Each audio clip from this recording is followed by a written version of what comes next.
Welcome to the Night Talk. Sorry, I had chips in my mouth. Damn, Connor. Welcome to the Night Talk.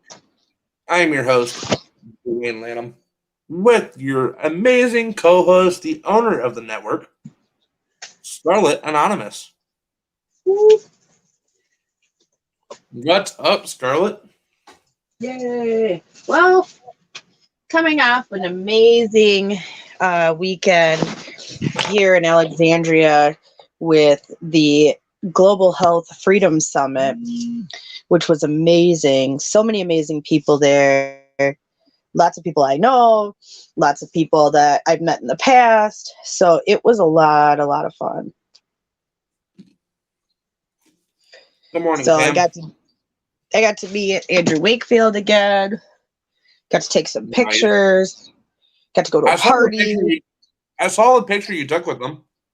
Yeah, it's a good one.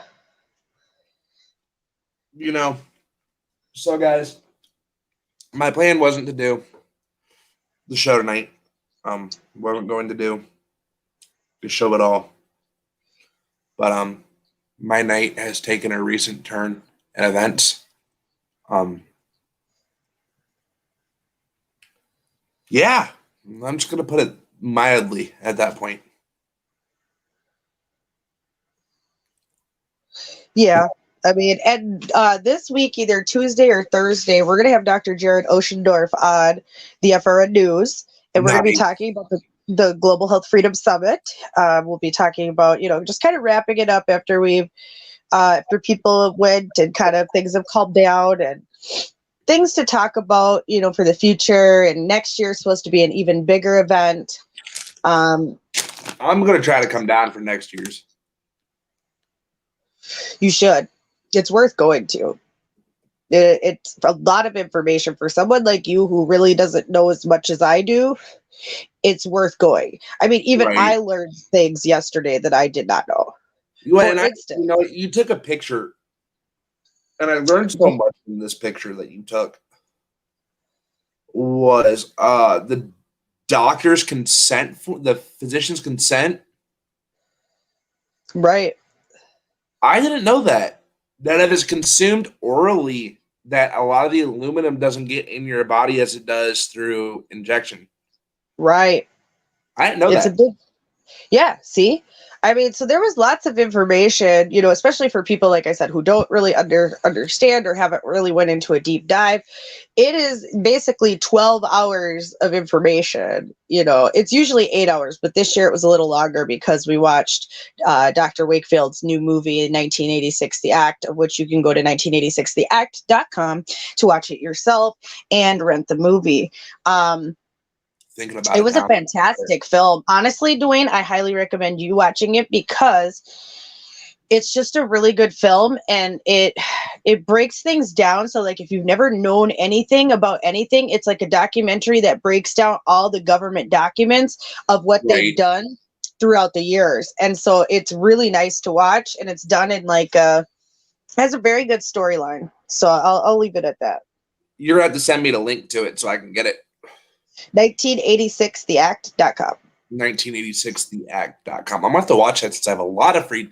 Okay, fuck it. I'm going to come out and say it. Fuck it. So unfortunately, tonight, I've become single. But all in God's timing. All in God's work. I got to give all the glory, and the praise to God for this one. Right. Because he helped me do something that I could not. I'm going to get in fucking tears again. I've been crying on and off all night. Which is okay. I just don't like crying. But, also I had a very interesting weekend, I should say. Hi, Ray. Hello. Or good morning, and welcome to the Night Talk here on the Freedom Revolution Network. I will be accepting calls here soon, so if you want to call in, the number will be up on the screen. I'm going to pull a Tim on this one. The number will be up on the screen. For anybody who wants to call in, if you're besides if you're a troll, I will hang up on you. That's the warning now. Wow. Well, I get that warning every time I put my call-in number up. I haven't put the call-in number up in a while. No, you haven't. But to be fair, you have not. So, yeah, so I'm just kind of buzzing after this weekend. I mean, it was amazing people, amazing speakers. Just the whole thing was great. It was great to be with a group of people that are your tribe. It was good to see fellow patriots who weren't afraid. Right. You know, it was amazing, honestly, to see so many moms and people there, and just everybody who was there fighting freedom.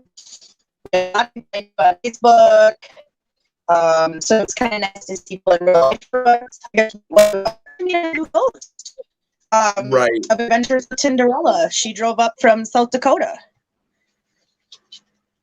So that was pretty awesome, to be honest. Thank you, Pam, for that sweet message. Well, what Pam say? Pam said if I ever need to talk to someone or somebody, she's around. Thank you, Pam. Right. That put a smile on my face. I see, and this is why I love my FRN family. You know, when one of us are struggling, kind of all of us are struggling. Word. You know, and that's what I love about my FRN family. And, you know, it's what I love. You know, we're all so close to God. You know, this ultimate being, this thing that we call Christ, which is weird.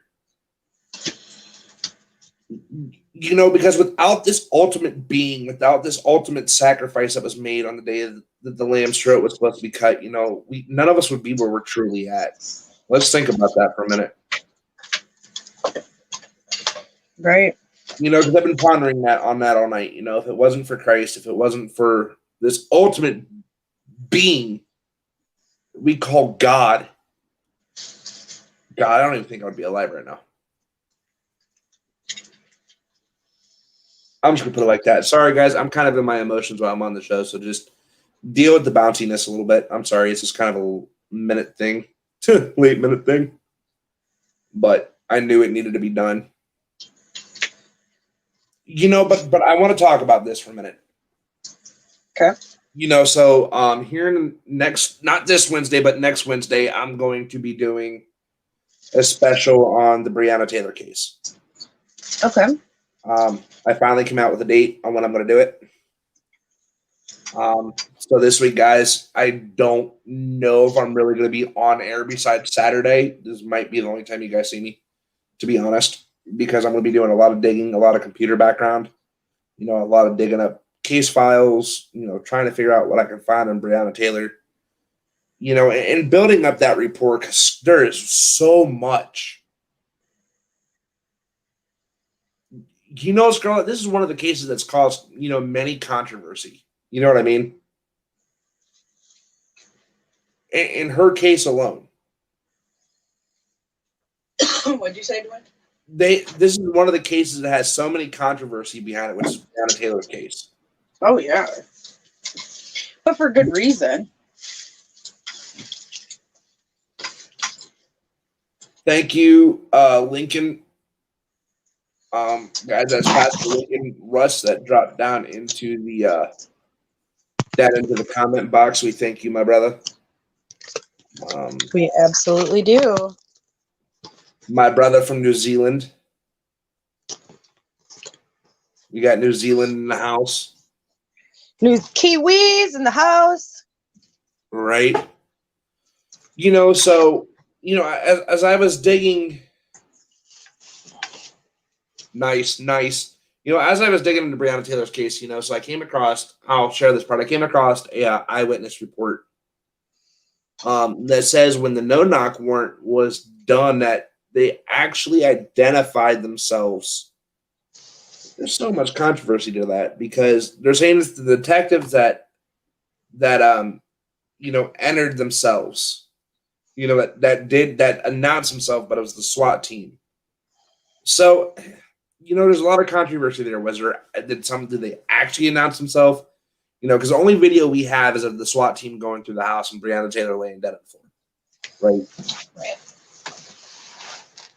And they didn't even care that they shot her. They just moved through the house. So this is where I find it, you know, condensing and and contradicting. You know, because eyewitness reports state, you know, that the detectives entered, you know, knocked on the door, they announced who they were, but then they said the SWAT team did the same. No, they didn't. I watched that video. Nope. You know, I watched that video of the SWAT team going into the house, and they didn't say not a damn thing. Which, in my mind, you know, it raises concerns for me because me and Scarlett have talked about this over the phone. You know, the only people that should be doing no-knock warrants are high-level officials like FBI, CIA, the American Task Force. Yep. Or ATF. Yep. Those type of people. It should be federal crimes. It should be high level. It shouldn't be just the local supposed drug dealer, gang banger on the block, right?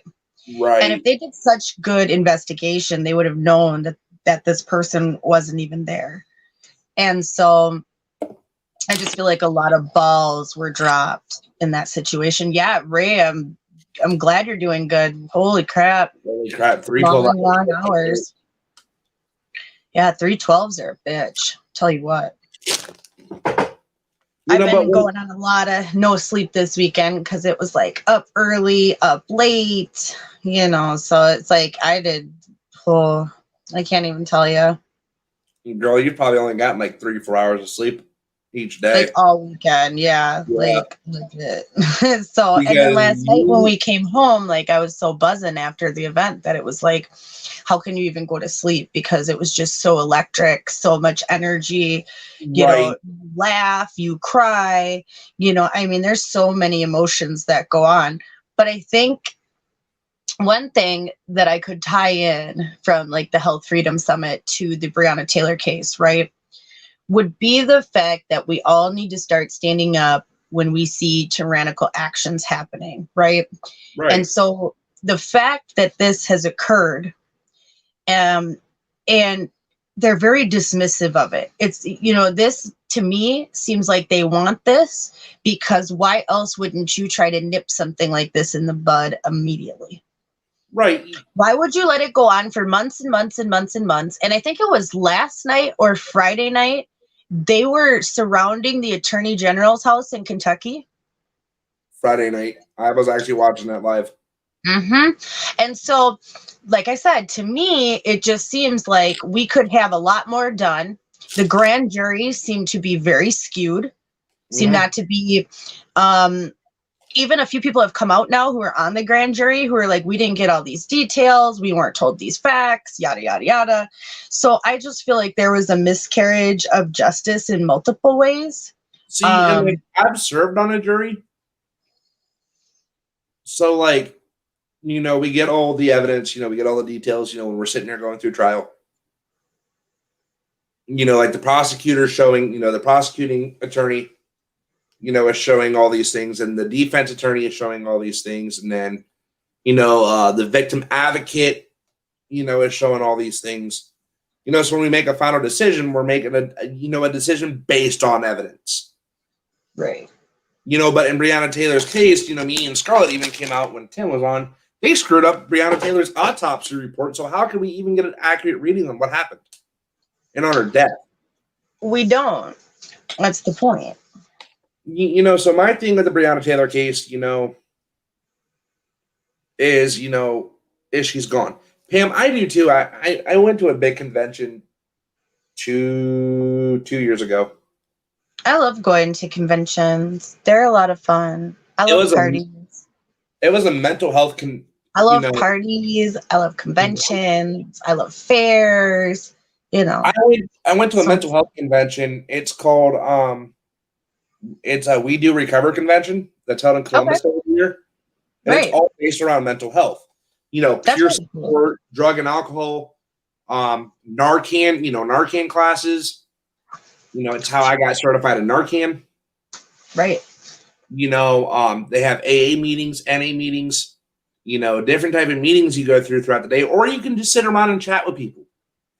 You don't have to go to these things. You don't have to go to the meetings they have. You can sit around.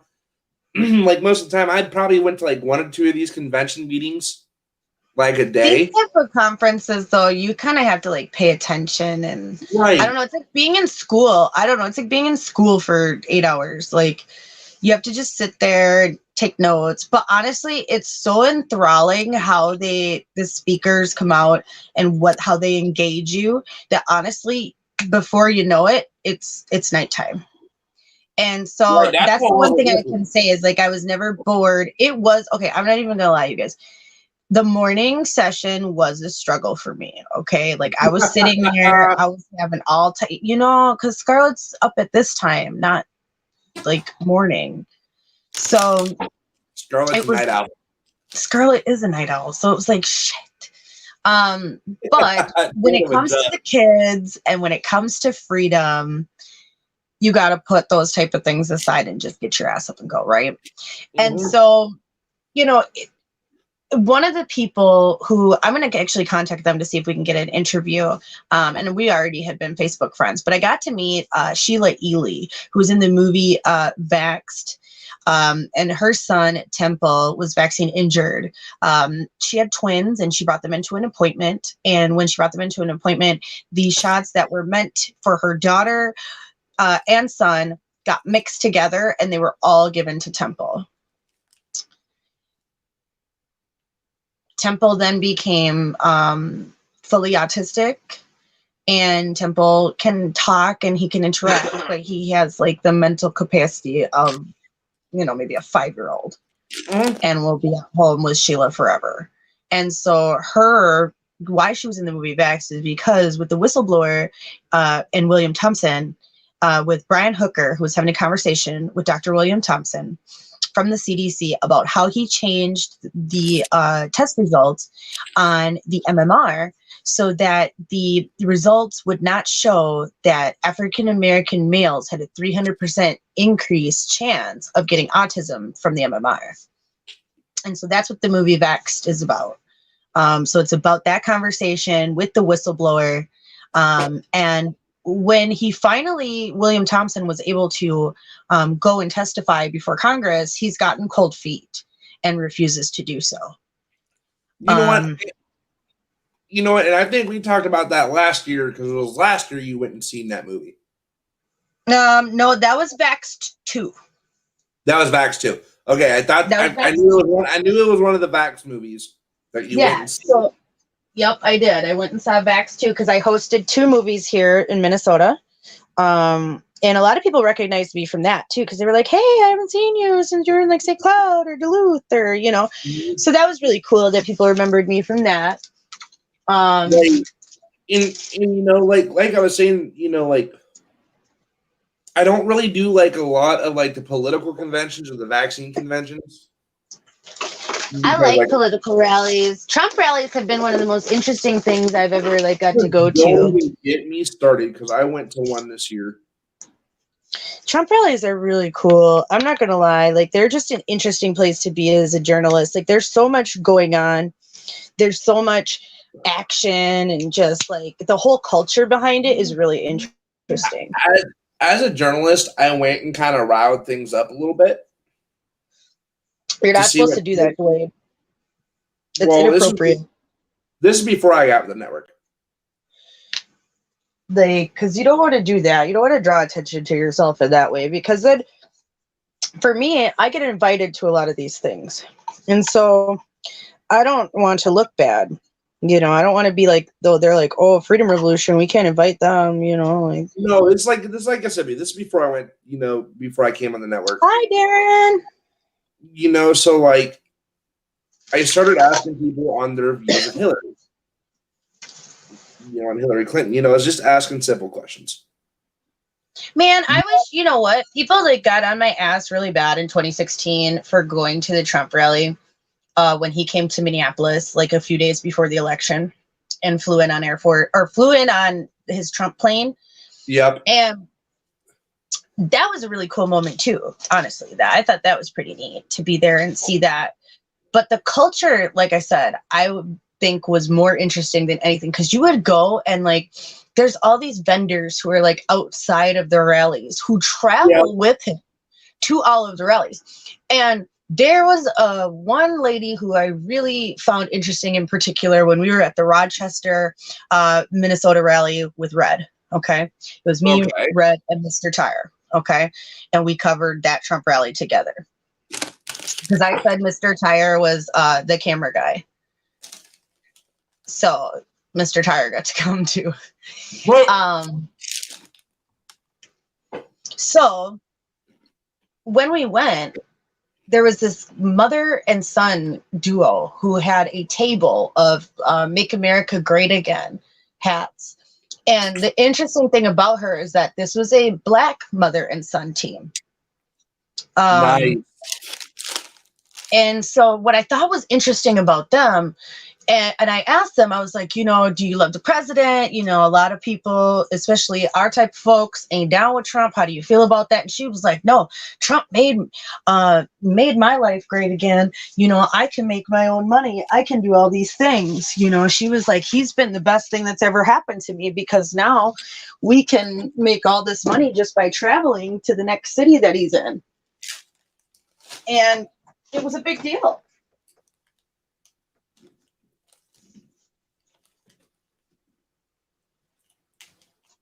Hold on, I gotta. That's pretty neat. But like I said, the whole culture, because there was a lot of vendors and people who travel with him, and they just go to the next town and the next town and the next town, and that's what they do. You know, when I lived in Canton, this was in 2016. I was with Patrick at the time. We were walking downtown, and we seen a Trump rally, right? Mm-hmm. The Vax bus is in Australia right now, Darren. You should try to see if it's anywhere by you. You know, so we're walking downtown. We're walking on the opposite side where the Trump rally's at. You know, I'm going down there. You know, because my buddy paid for a couple of us to go. And you see like this rifle just sticking out the corner of a roof, right?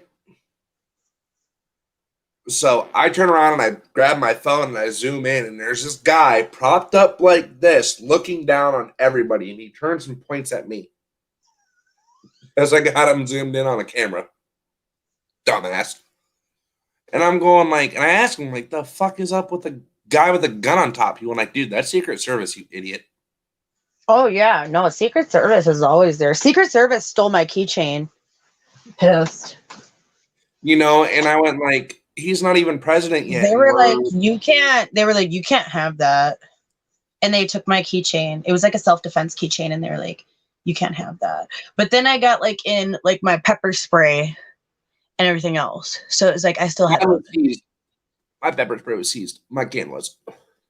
See these, I'm telling you, if I really wanted to get something in, and these other people brought like battery packs, giant battery packs, and like other crap that they weren't even supposed to have, like it was irritating. Well, like here's the thing. Well, my can was I did have a fun day and night. I really did. It was amazing. It was Friday night. We got to go to the party, and then Saturday was all day of the conference, and then we didn't leave till like 10:30.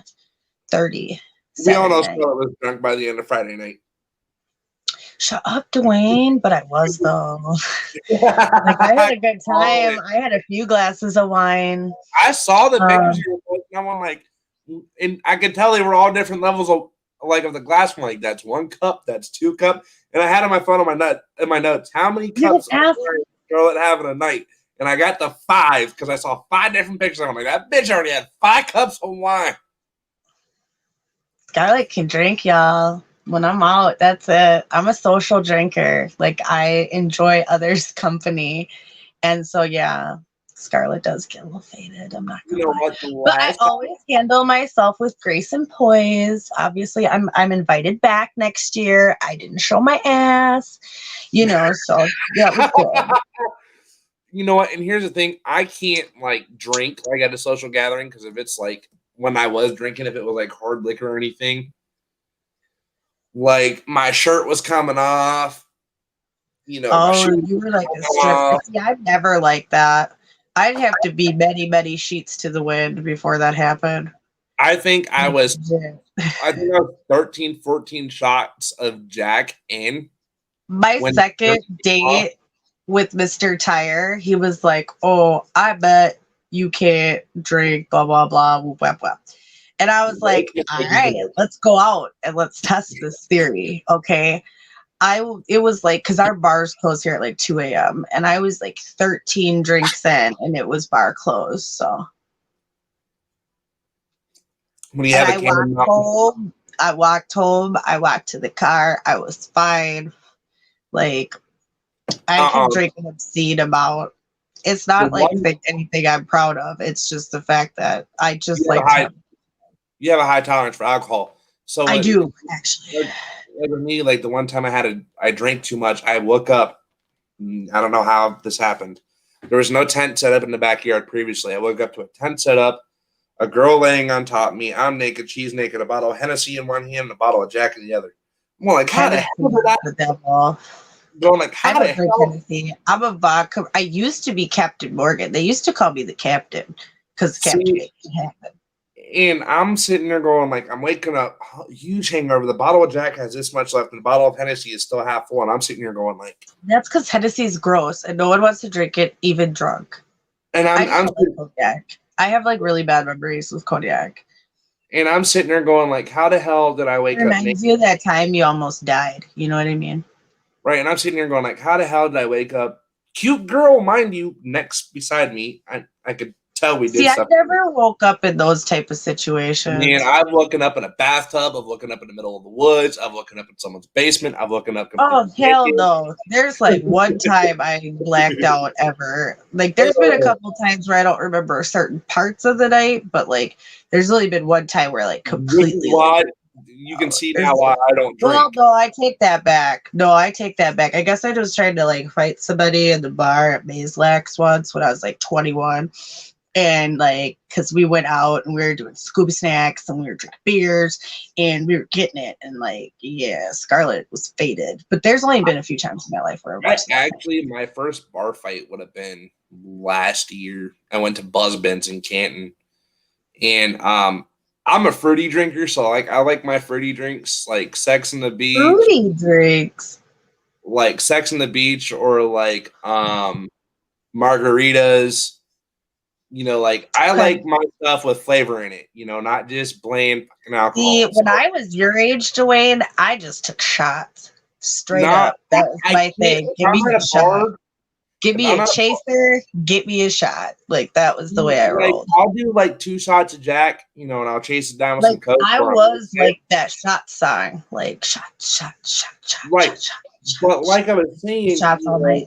This one dude came over and I was with a friend of mine who was a girl. Right. You know, this would have been when me and Julia were together. And he comes up, and it's my best friend, and smacks her on the ass. Walks away. I don't say nothing because you know what? Like there is an obscene about. I would just like to stop right now for all women and talk about. There is an obscene amount of sexual harassment in bars. Okay, that's all I would like to say. There's just an obscene amount of sexual harassment in bars. Like if I go out to a bar, like it.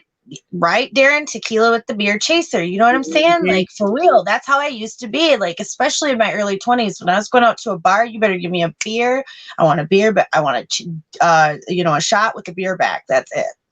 Like that was like, the way I rolled. So, like I was saying, he smacks her ass, walks away, comes back. You know, about 5-10 minutes later, to do it again. And this time, I grab him by the wrist. You know, and I kind of shove him back. Right. You know, and now he's going like, yo, like, what the fuck? You know, like, I'm like, dude, you're not going to touch her. Knock the fuck off. I'm like, there's no reason to be doing this shit. Well, he went to do it again as I'm standing there, and I'm going like, all right, I've had enough of this fucker, and I throw him on top of the bar. Not that I know his buddy was standing behind me, and I got cold clocked in the back of the head. Yeah, see, I've never gotten on the top of the bar. I was never one to dance on the bar. I threw him on the bar. He didn't get up. But I did once back in the day get to go to Girls Gone Wild. Yeah, I did. I went when I was 18 to a bar in Minneapolis that had Girls Gone Wild, Wildest Girls in America. Okay. All right. So like I may or may not be in that video. May or may not. So that's all I'm gonna say about that.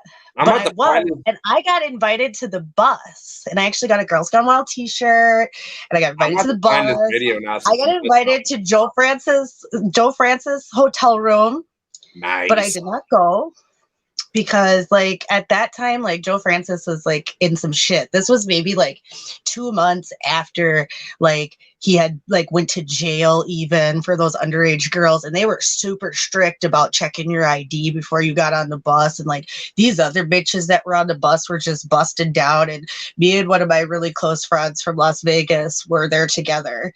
And like we've been best friends since like second grade, so like we're just like in there cool, like they're like, you want a drink, you want this, you want that, and we're just talking to these guys. Meanwhile, we got like bitches busting down around us everywhere. Like it was wild.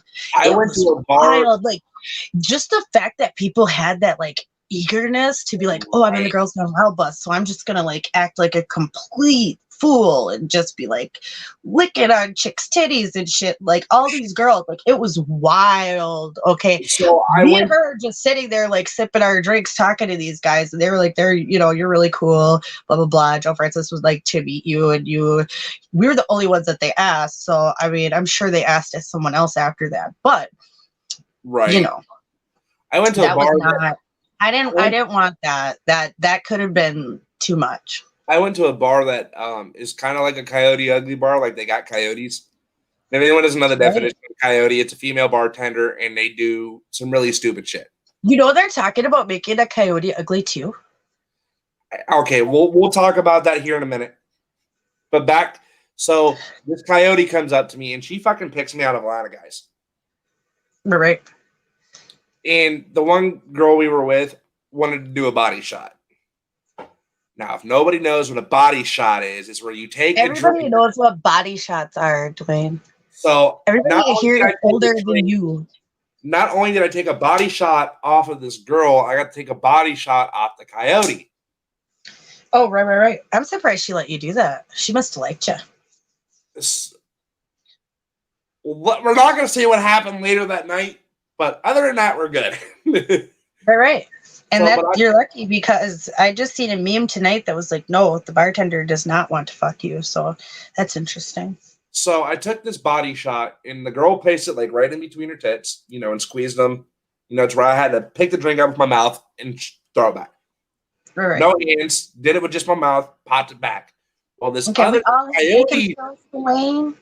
Have you ever been turned upside down at a keg party to drink out of the keg? Keg stands? Have you done keg stands, Dwayne? Have you done beer bongs, Dwayne? Beer bongs I've done. Beer bongs I've done. But like I was saying, so the coyote comes are fun. Keg stands are fun. That's like my early. That was before I was even legal to drink keg stands. So, wow, that just brought me back. The fucking coyote goes like, well, we're going to do a body shot differently. I go, how the fuck are we going to do this? She fucking fills her mouth up with liquor, and she says, you got to come get it. She's going like this. I'm like, you got to come here. I'm going like, fuck. Well, and then she had a cup sitting inside of her mouth, and I had to pull that out of her mouth. And as soon as I pulled it out, she swallowed her liquor, and as I'm throwing mine back, she nut tags me. Ooh, that's rough. And the liquor's in my mouth, and I went like, so you're a kinky bitch. I'm like, please don't. Not tonight. Well, I'm out with, I'm out dancing on the floor. We're all dancing, a couple girls, that were with us, a couple of us guys. We're all dancing, we're all having a good time, at this. That's the PTSD, Darren, from keg stands back in the day. I'm telling you, those parties when we were younger were wild. I don't even know if kids party to that level like we did, because we partied like our parents on acid. You know what I mean? Like, it was rough. I know when I went to a frat party, they do. Oh, I've been to all types of frat parties, house parties. Remember, Scarlet likes parties, okay? I like parties. It was a mix of a sorority and a fraternity party. So it was like a co-ed. It was like they all lived in the same house, but it's whatever. Right. So it's like a co-ed thing. Yep. So they all got together, and this dude is fucking flipped over the fucking table, upside down, tube in his fucking mouth. They're holding the fucking keg, and he's just fucking chugging. I'm going like, all right, bitch, come here. I fucking want that. I'm thirsty. So they switch out the tube real quick because they don't want anybody getting sick because they keep disinfecting. No one did that. No, see, no one did that. We all drank out of the same fucking keg tap, and that's the way it worked. Y'all are pussies. We drank out of the same keg tap. We drank out of the same bottle. We drank out of the same, like, there's been, like, memes that were like, if you went to parties and took keg stands, you're immune to the Rona. Like, I don't know. Like, so I get it, but so I start chugging this thing. And I'm just going like, this is that was many years ago, though. Wow, like I feel like at this point, like that was a whole lifetime ago. Like for me personally, like you're still living in just those years, but oh yeah, like I'm not that person anymore. But I had my fun, and I still like parties though, and I still like to have a good time. But I'm not as out there, I guess, as I used to be. Oh no! When I went to Dave and Buster's, when I went to keg stands, yeah, dude, we tapped so many kegs at so many parties, and like down the throat. Yep. We used to be like binge drinkers. Like we were binge drinkers. Like that's the best way to explain it. We were binge drinkers. Like when we went out, we'd drink like a liter at night, like a vodka each, and go out and be getting it. Like, you know, so I mean, I don't know. Right. We were kind of on my 21st birthday, we went to Dave and Buster's. I got so bad. Dave and Buster's is fun. You know what? Last time I've been to Dave and Buster's, like when I was drinking, was the Mayweather fight a few years ago. I was faded. We left there and then went to our local dive bar. Yeah, and we did. We went to it's called Big Louie's. Shout out to Big Louie's. But we call it Big Losers because that's where all the losers hang out. And so, but it's a good ass dive bar. And so you can go and see everybody. It's like high school fucking reunion when you walk in there, especially around here if you're from, well, down there now. But you know what I mean? It was like high school reunion when you walked in. But like I was saying, like, it was so bad. Dave and Buster's had to cut me off because I was. They always try to cut people off though because they had this 100-ounce beer thing, right? That 99-ounce beer thing, and they were like, "You have to have 4 people to drink this." Now I said, "Look, would you sit and let me order 5 beers?" And they were like, yes. And I was like, how does this make sense? If I can order 5 beers and that's 100 ounces of alcohol, what is the difference of me ordering this big one to myself if you would serve me 5 beers anyway? And they didn't have any answer. They're like, that's our company policy. So we had to find like one other person to come share it with us. And then that was the last one. Are you talking about the big fucking cups? No, that big thing that has like a light on it that they set on the table and it's freaking huge. Yeah, that thing. Dude, it's like 99 ounces or something like that. But I was like, if I can order 5 beers, it's the same amount of volume. So we ordered that. 2 guys pitched in with us for it. You know, it's 4 of us guys. You know, we're drinking. Right. It's 2 people I met in there. Like I'm fucking, my friends are going around saying it's my 21st birthday, so I got fucking people bringing me this type of fucking alcohol, that type of fucking alcohol, this type of fucking I'm sure everybody's trying to feed you drinks at that point. You know, and it's fun to go out when you're young and you know you don't have any. Right. So the one dude went like, we're gonna get this tall motherfucker. And it's oh my God. It took us over an hour to finish this. That reminds me of blue motherfuckers. Have you ever had a blue motherfucker, Dwayne? Or an adios motherfucker, they call it? I've had an adios motherfucker. Okay, so a blue motherfucker is like an adios motherfucker, but with blue curacao.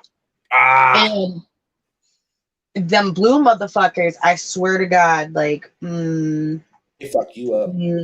Faded. Bro, like, I was fucked up off the adios motherfucker. I think after I drank that, I didn't drink the whole fucking night because I was fucking done. Drinks are interesting though because you know the one thing that I found out too is I guess like bartenders like okay so like drinks right like is how like as far as how they're mixed right. I guess are not like necessarily 100% universal. So No. it's interesting as I've traveled around different places and you try to order a drink, it's really crazy because a lot of people don't know how to make the drink that you're asking for, especially if it's like a local drink or something that a bar specially does. So it's been interesting to find out that not everybody knows how to make the same drink. So a lot of bartenders now will ask you to pull up the recipe on your phone. And I find that interesting that even they would have, why wouldn't they just pull it up on their phone?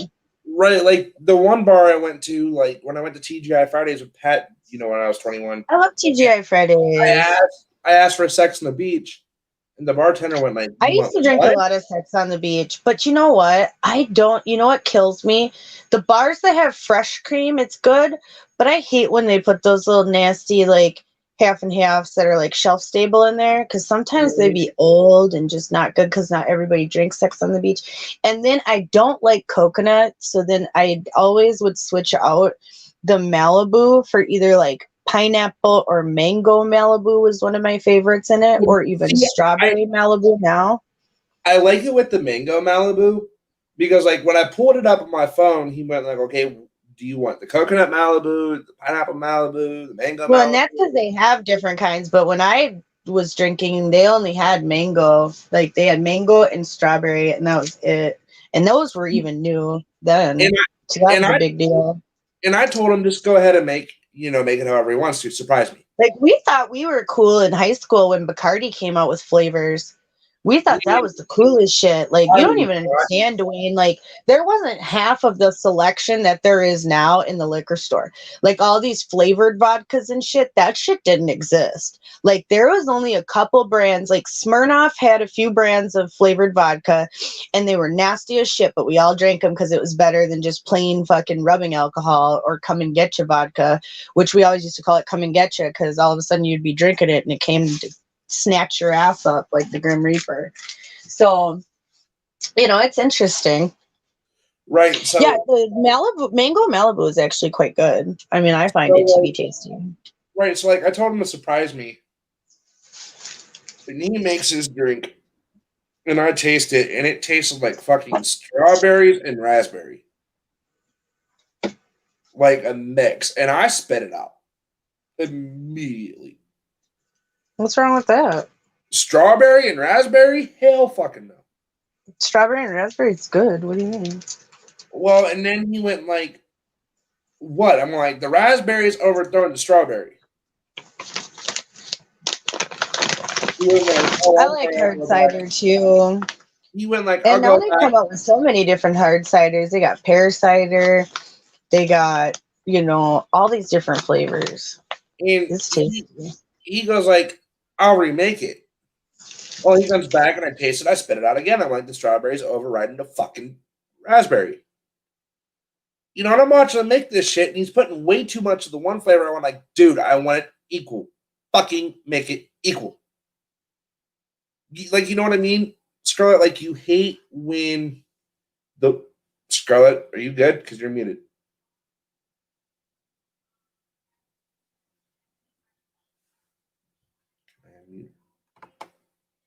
Fuck you.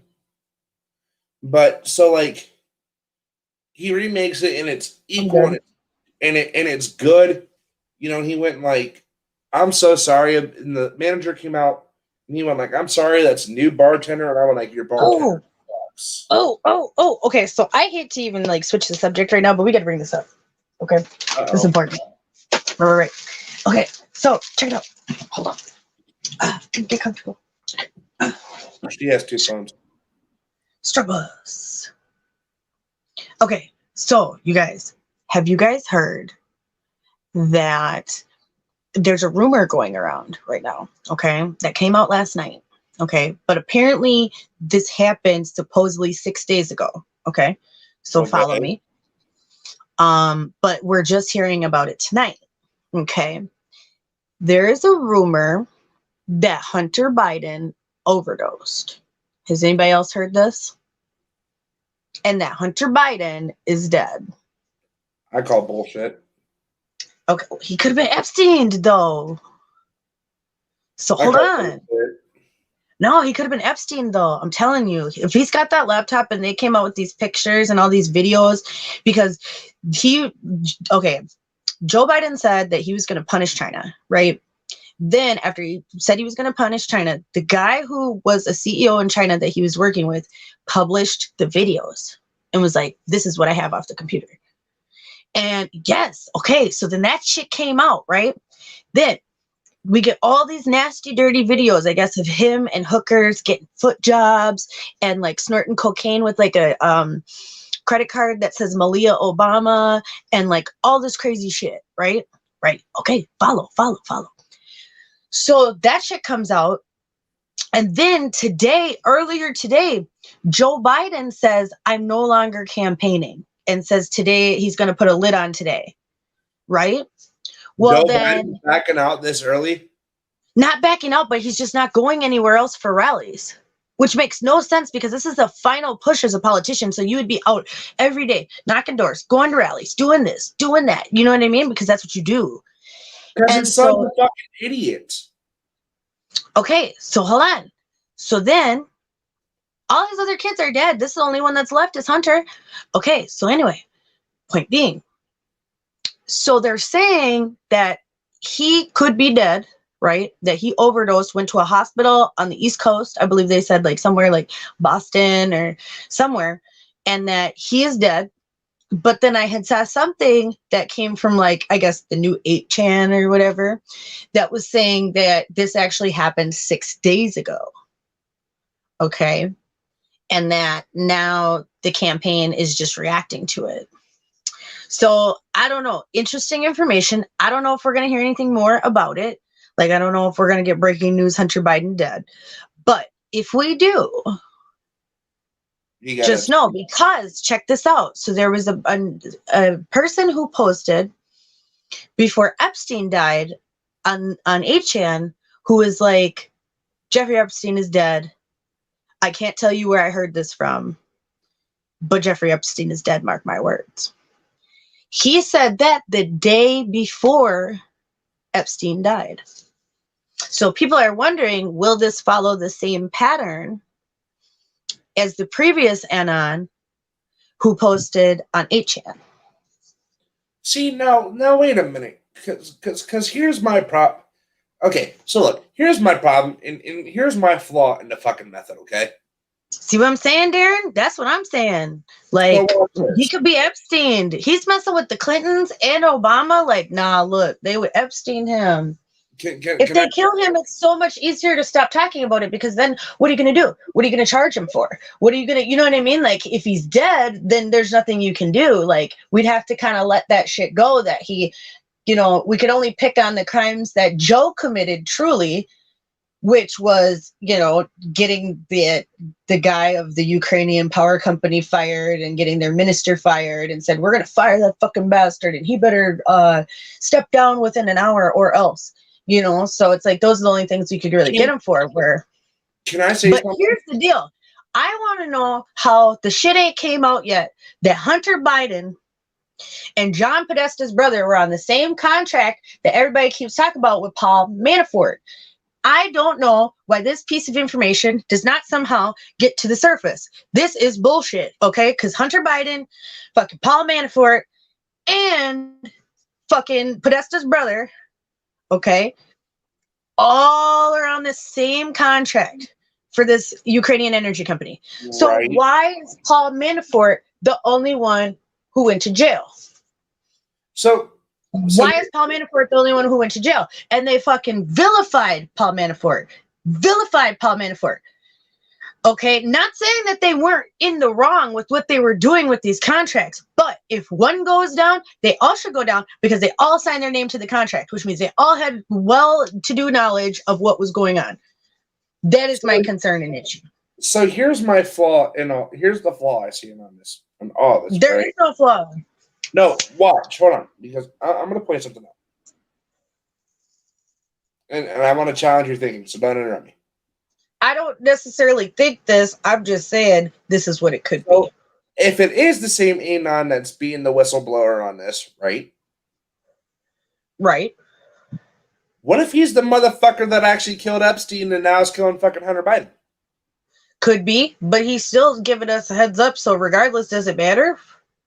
I mean, you gotta think it's Scarlett. It's looking like a big fucking coincidence here. Watch. I'm sure that. Well, that's all it is Biden- looking always like big ass coincidences. Well, no, I'm gonna tell you this one. Watch. Biden's getting ready to go for election for presidency. Right. We get a fucking announcement that Hunter Biden is dead and he OD'd. From the same Anon who came out a day before. Well, we don't know if it's the same Anon, but we know that there was a Anon. I have a feeling it is.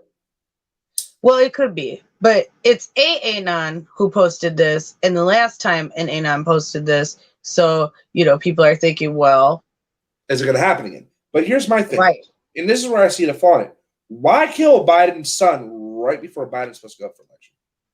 Because you need to get rid of that laptop and the contents. And if Hunter Biden is dead, why are we talking about his computer? See, they're going to make us stop talking about that if he dies. They're going to be like, you can't defile a dead person. You can't talk about him now. It's disgraceful to talk about someone who's dead, yada, yada, bullshit. And here's the thing. My peer support brought this up because me and my peer support can talk politics, which is cool. Right. And he brought it up to me. He was getting ready to take me to the bank so I can go get a new card. Because that's what peer support does. Takes you to appointments, gets you to appointments. Right. Back and forth. So anyways, I'm sitting there, and he brings it up. Did you hear that Hunter Biden's been arrested? Right. I went, like, for what? You want, like, the laptop? Oh, I'm like, oh, shit, yeah, I forgot about that. And he didn't get arrested for this laptop. He's not in trouble at all. That's the problem. Like, anybody else would have to, like, step down from the race. If this was Don Jr. doing this, they would make him fucking try to make Trump step down so fucking fast. And so that's my issue. Why can't we just have rules for everyone? If we are going to hold someone at a particular standard, then all people who are in the same situation should be held to such same standard as well, right? Because we can't just have rules for one type of person. Otherwise, we don't need any rules, because otherwise it's just a blatant disrespect of the system and the institution that we choose to put our faith into. So, I have issues with that. That's all. So I don't know. We're going to see what is happening. Oh, watch this. Trump interrupts Joe Biden talking about dead son to call the one who's still... Hold on. I gotta open up the link. Trump interrupts Joe Biden talking about dead son to call the one who's still alive a deadbeat. Well... And that was on September 30th. Yeah, because, I mean... He is trash, though. I'm sure Trump already knew about this laptop then. But, okay, on the other hand, I'm going to play devil's advocate right now, really quick. Right. I hate when you do this, but go ahead. Shut up, Dwayne. You have to see both sides. There is a group of people, and like the mainstream, they claim that Hunter Biden's laptop is information that came from Russia that was fabricated. Okay. So basically they're trying to call this like the Christopher Steele document 2.0. Okay. And if you don't know about the Christopher Steele document, okay, in 2016, in the last election, there was all this shit with like the PP tape and all this other bullshit that they came out with trying to say Trump did all this shit, right? Well, we find out that you've got, oh, what's wrong with you, Dwayne? I'm texting my mom. Hold on. Okay. So we find out that there's this group of shit. I forgot where I was now because I'm like concerned about you. Shit. I forgot my. You were talking about the whole Russian thing. Oh, okay. Christopher Steele document 2.0. Okay. So basically, there's a group of people who are saying that this is basically the Christopher Steele document 2.0. That it came from Russia, that this information is fabricated to make Hunter Biden look bad, and that it's actually like purchased information from a dossier that is untrue. Okay. Well, but at the same time, these are the same people who barely wanted to admit that the Christopher Steele dossier ended up being fake. And you had the FBI, Hillary Clinton, John McCain, and one other person who bought the Steele dossier, okay, spread it around to all the major news networks, used it as talking points for attacks, and this shit ended up not being true, and everybody purchased it. Okay, so basically they're trying to get people to believe that this happened again just to Trump, but with the Russians. Okay, so I just have a little bit of issue with that. Okay, now we'll see. But if I was on the other side, I might be like, oh, well, it isn't true. Okay, but like I just bring up, they tried to act like the Christopher Steele dossier was true forever until they acted like it wasn't. So that's all I have to say about that. So I find that an interesting scenario because it's happened both times, but just in reverse order. So I'd like to see what's about to happen. But basically, like I said, Steele dossier 2.0, kind of bullshit. That's just my opinion. Right. You know, and there's a lot of political shit going on, but at the same time, you know. Well, that's because there's a lot of political shit going on. That's because literally we are, 8 days from the election. We're 8 days to the election. You know, here's my thing. You know, and I'm gonna say this, you know, it's like we got all this shit going on. You know, but let's bring a positive side into this, okay? So what, Scarlett? Me and you just did a show, what, 5 days ago? But right. So I'm actually gonna fact check myself before I say five Yeah, something about that. because I'm gonna go look at our messages. Give me a minute. On Friday, so it's been 3 days. So let's talk about this whole blackout thing again that's about to happen. Because I don't think people were here the last time we were talking about it. Right. You know, so I'm preparing, you know, like I've got a wireless charger for my phone, you know, to keep my phone charged. You know, trying to spend as much time on my systems as I can, my computer and my laptop. I'm also trying to spend time on my son at the same time. Guys, if this does happen, I'm going to need y'all not to freak the fuck out. Plain and simple. Right. Y'all freak the fuck out. We let whoever fucking did this win. We stay calm. Call like, hey. Right. Good. So for those who don't get to follow me on social media, because I didn't post it, I guess, to the FRM page, but here's me and Andrew Wakefield. You know, and nice. And I'm gonna read this picture that Scarlett sent me. Just in case. And this is he and I in 2016. Very big difference. Right. So that is nice. I know, isn't it? It's a big difference, isn't it? This is us in 2016, the first time I met him at Vaxxed, when I interviewed him then. And then this was Friday night. And I wore my red, white, and blue for Freedom Revolution Network. So we had our colors up there and represented. If this nationwide blackout does happen, here's some things you need to do. Over the next 7 days, get flashlights and batteries and etc. car chargers. Within 9 days, stay put. Make sure you don't go away. Make them around the world. Make sure you settle down. Don't go far away from home. The website will go a weird color the day you need to be home. Don't add this to a story. Don't add to the story. Leave it as it is. Don't assume anything. Make from around the world. Quick notes, Laura Wells. Now, right. Okay, so that came from Laura Wells, who is a researcher. And like I said, she has Laura Wells News and Astronomy channel. Okay, and Mike from around the world. And then it did happen that night of the debate. Remember, we did bring this up before, I think, but I think we're just reminding everybody. So Mike from around the world comes from the Council of Time. Okay, so you can go to counciloftime.org and that is his organization. Sometimes he is on Pastor Paul Begley's program, which is the Paul Begley Prophecy Channel. Okay, which is a quality program. If you guys go over there, let them know that Freedom Revolution Network sent you, and that we're big fans of Pastor Paul Begley over here. Okay, he has a very unique way. He gets really good news stories. He covers them. Love Paul Begley. Okay, but Mike from around the world. So let's go back to that. Who is Mike from around the world? Well, we don't really know who Mike from around the world is.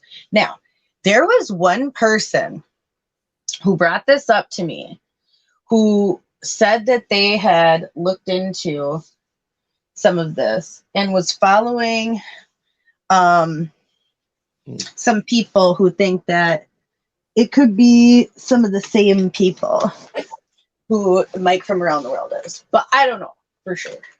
Well, Nobody knows who he really is. Are you in the Council of Time?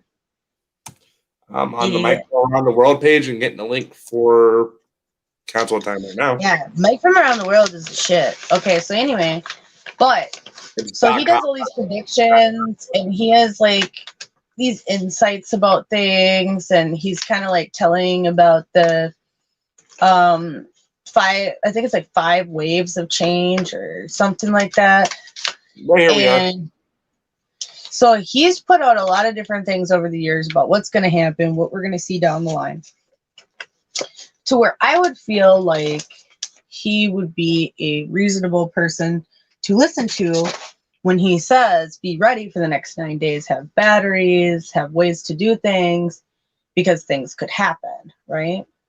Why doesn't Marv say anything? You know what, Pam? Because here's the thing, God tells people different things. I did lose weight. I've told you guys all those years that I lost weight, and I'm not as big as I used to be. And that was just even 2016. That would have been like a year after I had my daughter.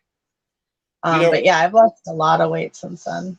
And Pam, I'm going to say this, why doesn't Marv say anything? Because God tells people different things. Right. And I think that Marv does, if you really pay attention to Marv, and I love Marv, you know this, but if you really pay attention to him, he never really gets into super conspiratorial topics. Never. And I think he does that for protection of his channel, for integrity, so that, he feels like it's more cohesive, of which at this point, like, I feel like everything should be talked about. So there should be nothing that's censored. But I think he just doesn't talk about Mike from around the world for that reason. Because I don't know if he watches Paul Begley. I know he's talked about it before in the past. But I don't know his opinion of Mike from around the world. That's something that somebody would probably have to ask again to see just like what he thinks about Mike from around the world. But a lot of people think he's controversial. Some people think like, oh, Mike from around the world's full of shit. He just kind of like leads you on and, all these things. But if you really pay attention to what he says, he drops some nuggets of truth. Like, even if you don't want to necessarily take like all what he says on face value, he does tell nuggets of truth. And if this doesn't happen, I'm going to say this, I'm going to be very disappointed. I mean, sometimes it doesn't, because sometimes what I think happens sometimes is that people are able to wake others up to a level that then they can no longer go along with their plan. Right? Because if we really want to like talk about what Mike from around the world said, right? Okay. Let's talk about tonight. There are thousands of customers in California who have no power. Good point. Who their power got shut off tonight because of these wildfires.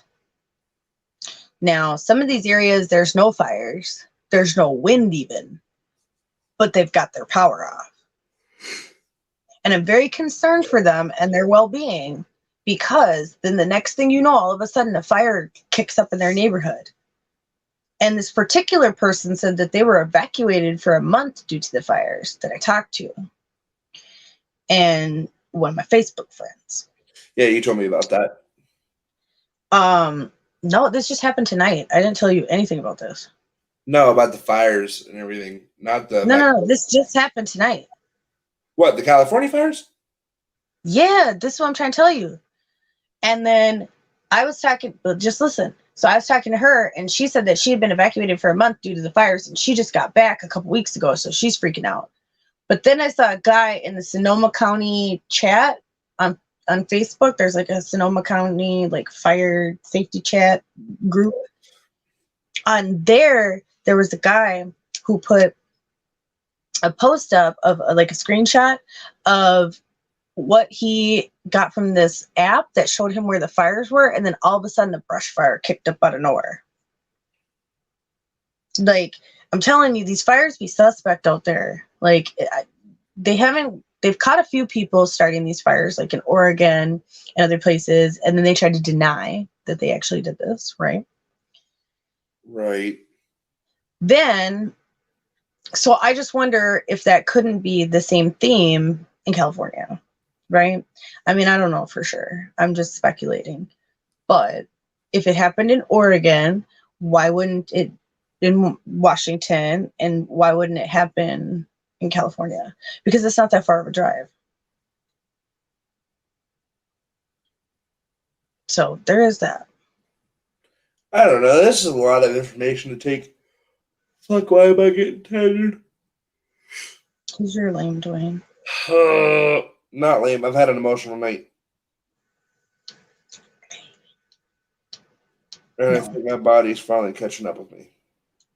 Well, it happens.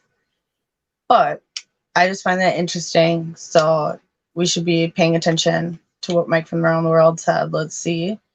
I would rather it not happen, but if it does happen, at least people had a heads up. Right. And guys, like, I'm going to say this, because I know Scarlett's getting tired. You are, but yeah, I am kind of tired too. Well, I was going to say, I know you're tired because you really didn't want to come on with me earlier until I sent you the link. You got me yawning and shit. Thanks, Dwayne. Fuck you.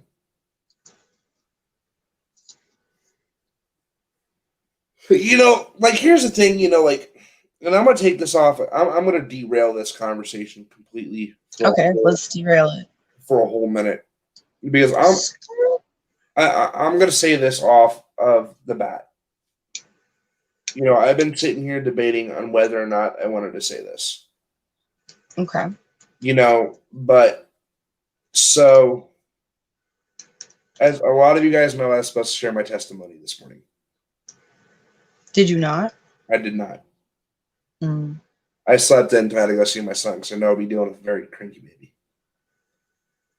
Mm. As Scarlett could hear, I was dealing with one very cranky baby. I know Dutch did catch a laser beam on his radar going towards California, and that was actually on the College of DuPage. So people can go to the College of DuPage. And they have a weather tracker on the College of DuPage where you can use like the infrared maps, and then you can see the hot spots. And so I would go to the College of DuPage. So I figured why Scarlett's here, I'd share a part of it with you guys. All right. All of y'all know, all your other hosts and everything, but y'all just see me and I don't really say much about me. I feel like you say a lot about you, but okay. But a lot of stuff, like that people don't know. Oh, yeah. I mean, we all should have secrets, right? I mean, not that I haven't told a lot about my life over the years, because I'm sure if people went and watched, they would see like, oh, yeah. So my name's Dwayne Lanham. I was born March 21st, 1998. Y'all know my mother. You see her walk in and out of the room at times. And my father, Dwayne Edward Lanham Sr. I'm junior. I never say I'm junior, but it's whatever. I was a survivor of childhood sexual abuse, child neglect. What was the new discovery, Darren? Let's cut you off. Emotional abuse and a lot of hurt. One thing people don't know about me, I may look like this calm, peaceful kid, who has his head on a swivel. But one thing people don't know about me is when I was a kid, I was in and out of jail. Literally. I can't tell you how many times I was locked up for some of the stupid shit that I did. Domestic violence, unruly, disorderly conduct, smacked the shit out of my sister with a switch that she still has a scar from to this day. Smacked the shit out of my mother when I was a kid. You know, God, fucking in and out of the mental institutions because I'm psycho. You know, so a lot of people, you know, this is just what, you know, I want people to know is I may look now like this calm, innocent, no, I wouldn't say innocent, but this calm 22-year-old who's doing everything he can to get on his life on the right track. You know, but one thing people don't know about me is I've had 3 suicide attempts that have almost succeeded. You know, and it's hard, you know, thinking about that. You know, if I would have originally been gone, if I would have died, it would have been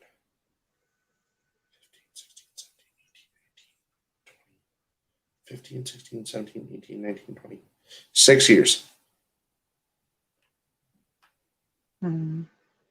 I took, okay. So does anyone know like the old dress belts that have the clasp to it? Not the buckle. I took a clasp belt, tied a rope on it, fed the belt through. I decided to come out of the tree. Like I wasn't going to go through with it. And I fell. My neck went into the rope, went into the belt. I fell off the tree. Belt collapsed. The clasp and the belt tightened around my neck. If it wasn't 2 or more minutes before a staff member got to me, my mom would have lost me completely. You know, like I'm just sharing the mental health side of this shit. You know, I'm a, you know, self-harm, drug addiction, you know, like I said, a lot of mental issues. You know, like you guys are seeing me mentally struggle right now, which is why it's kind of been placed in my heart, you know, to explain, you know, like this ain't the first time I've struggled mentally. You know, I've went through it as a kid. You know, but today I know better on how to deal with it than what I did like years ago. Does that make sense?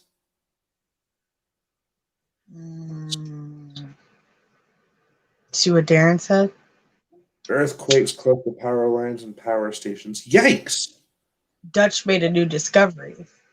Oh, fucking Dutch. Earthquakes close to power lines and power stations, which means they're hitting at these locations, which is not good for instability. No, It's actually very terrible.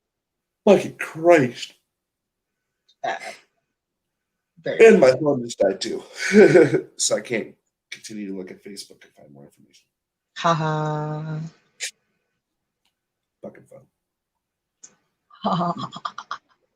You know, but I will say this, you know, it's like, guys, even though if you see me mentally struggling, like Scarlett knew once I sent her the text message, she knew I would be a fucking train wreck. Well, that's because Scarlett knows me and how well I don't really do with breakups, which is okay. I mean, a lot of people don't. I mean, it's the ending of something, you know what I mean? You know, but, you know, guys, I may be struggling mentally. Yeah, already mentally struggling, you mean? Yeah, already mentally struggling and then dealing with a new spiritual journey. Because when I'm going to say this, when God breaks you down in the very same room that I'm sitting in, just a couple feet away from where I was sitting, and your mother is holding tight to you, you know, because she's has no words, because she knows God's just working in the process of it. And then God completely breaks you down, and then you start yelling at him. You know, and it mentally exhausts somebody.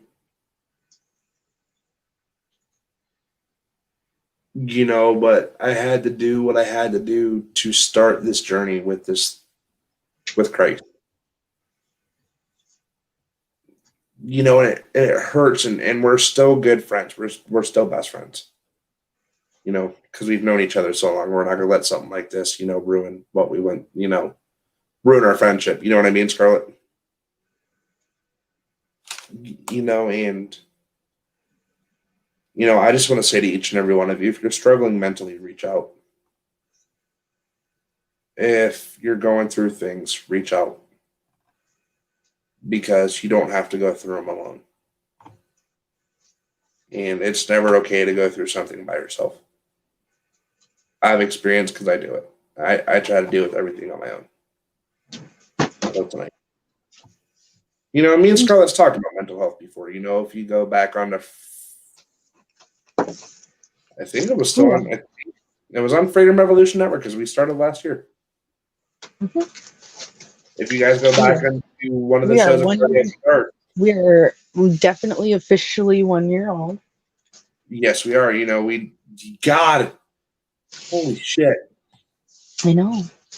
If you guys go back to an old episode, like around, it was either Thanksgiving or Christmas, we did a whole segment on suicide I think awareness. it was Christmas. Yeah, suicide awareness about mental health during the holidays. And this year, I think we're going to do a special like that. I think I'm going to do one. I'm going to talk to Bonnie and see if she wants to come on. Yeah, I'll try to find some other mental health professionals who can come on and talk. I'll even invite like my old counselor, my old mentor who's going to be a counselor. Mm-hmm. I'll even do a PowerPoint presentation, to kick it off. Brain images and everything of what the brain goes through. Dealing with things like PTSD or ADHD or depression or bipolar or schizophrenia or autism. There's so many different brain pictures out there of what the brain looks like normally. And then when trauma hits, the brain's different. Like with ADHD, like your brain signals are supposed to be slow, calm, reactive. My brain is over here, and over there, and up there. To put it mildly. So guys, if you're struggling, I'm actually going to put the National Suicide Hotline Prevention number. Oh, that number sucks, Dwayne. No, it doesn't. It saved my life. Dude, a lot of people say they have a really bad experience, so I just want people to understand both sides. Both sides. If it helps, it helps. Right. If it doesn't, but don't take it to heart if they're like assholes to you or something. Yeah, don't take it to heart because I've got a couple phone calls.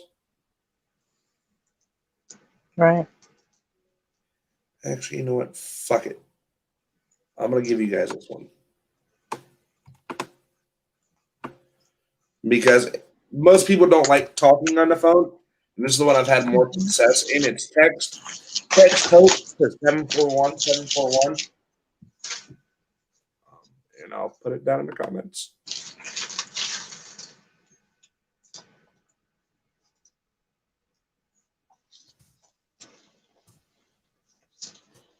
Oh, crap. If I can do it right.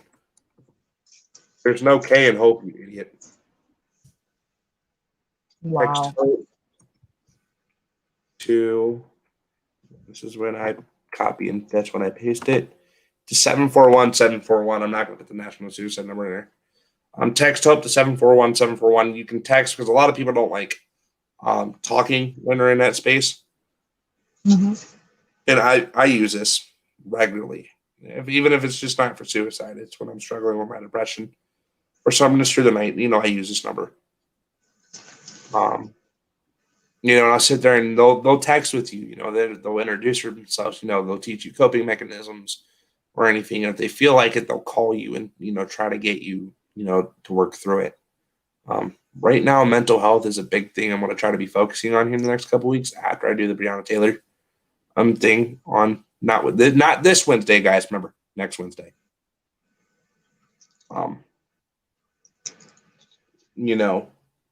And I don't remember the viewer's name, but thank you for calling me about it because he actually gave me a lot of information I did not know.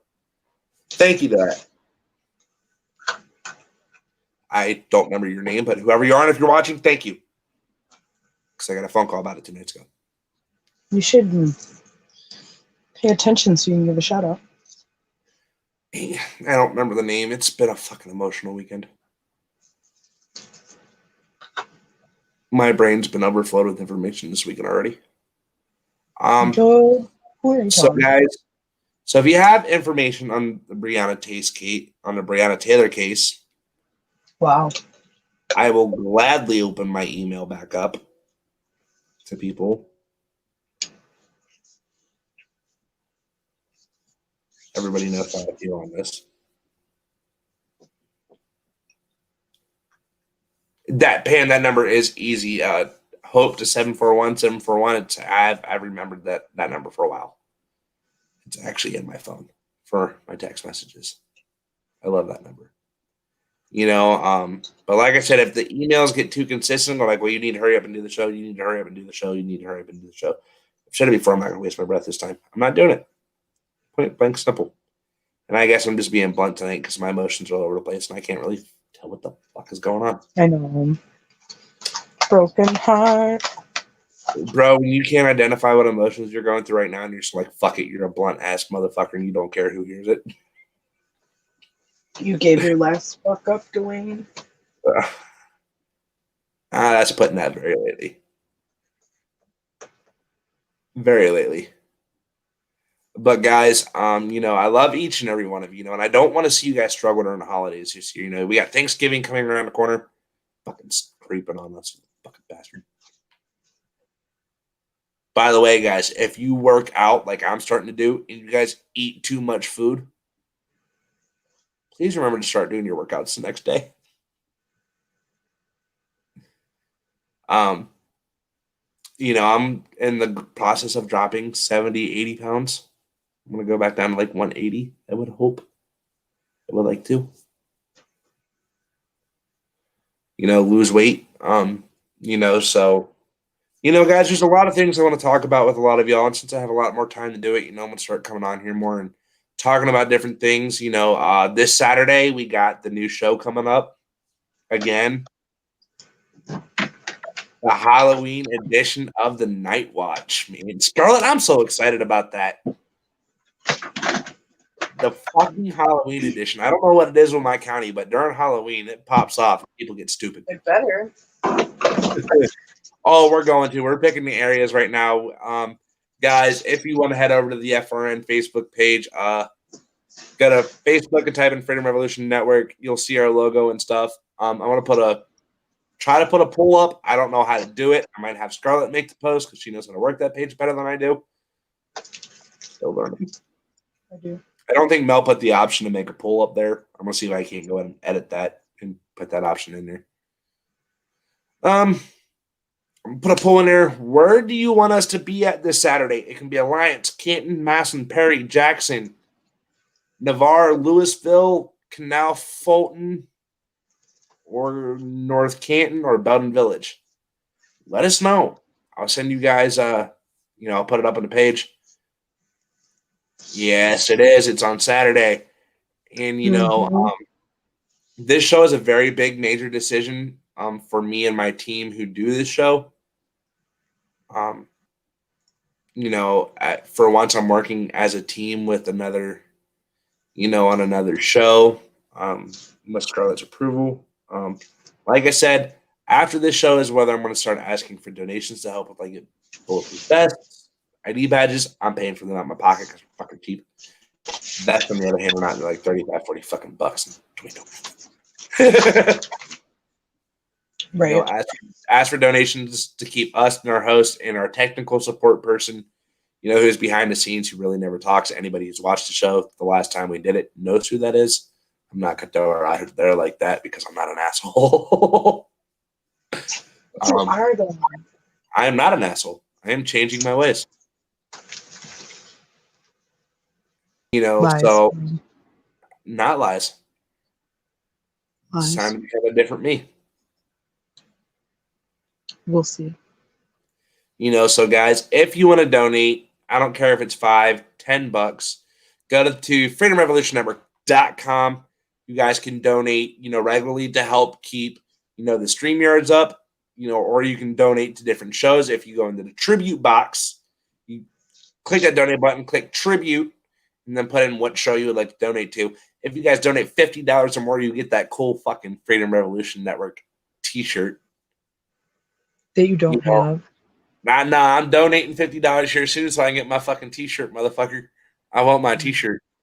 Am I dressing up for the show? For professional reasons, and if we get pulled over by the police, no, we are not dressing up. Everybody gets pulled over with a costume on Halloween. But with us doing the show, we're trying to keep it more in a professional atmosphere. When are you ever professional doing? You know what? Stop. You're trying to become a new me. See, now you're the one that's on bullshit. How am I on bullshit? I'm just trying to let you know. If you didn't know. This is a new me coming out. You guys aren't. Okay, new Dwayne. Dwayne 2.0. All right. We're going to see about new Dwayne. You guys have never seen this side of me. This calm. Okay. It's new Dwayne. Okay, new Dwayne. New peaceful kid. Okay. Can I be new Scarlet? You can. It's Christ said the old has died and the new has come, with his death. So okay. It's never too late to change your ways. It's never too late to change who you are, or the way you act, or the way you talk. Which is why you guys have barely heard me cuss tonight. Shut up, Dwayne. You are ridiculous. You lying. I barely cussed tonight. I will go back. I will go back for this film and watch 2 hours because we're going to the 2 hour mark. I'm not cutting that an hour and a half.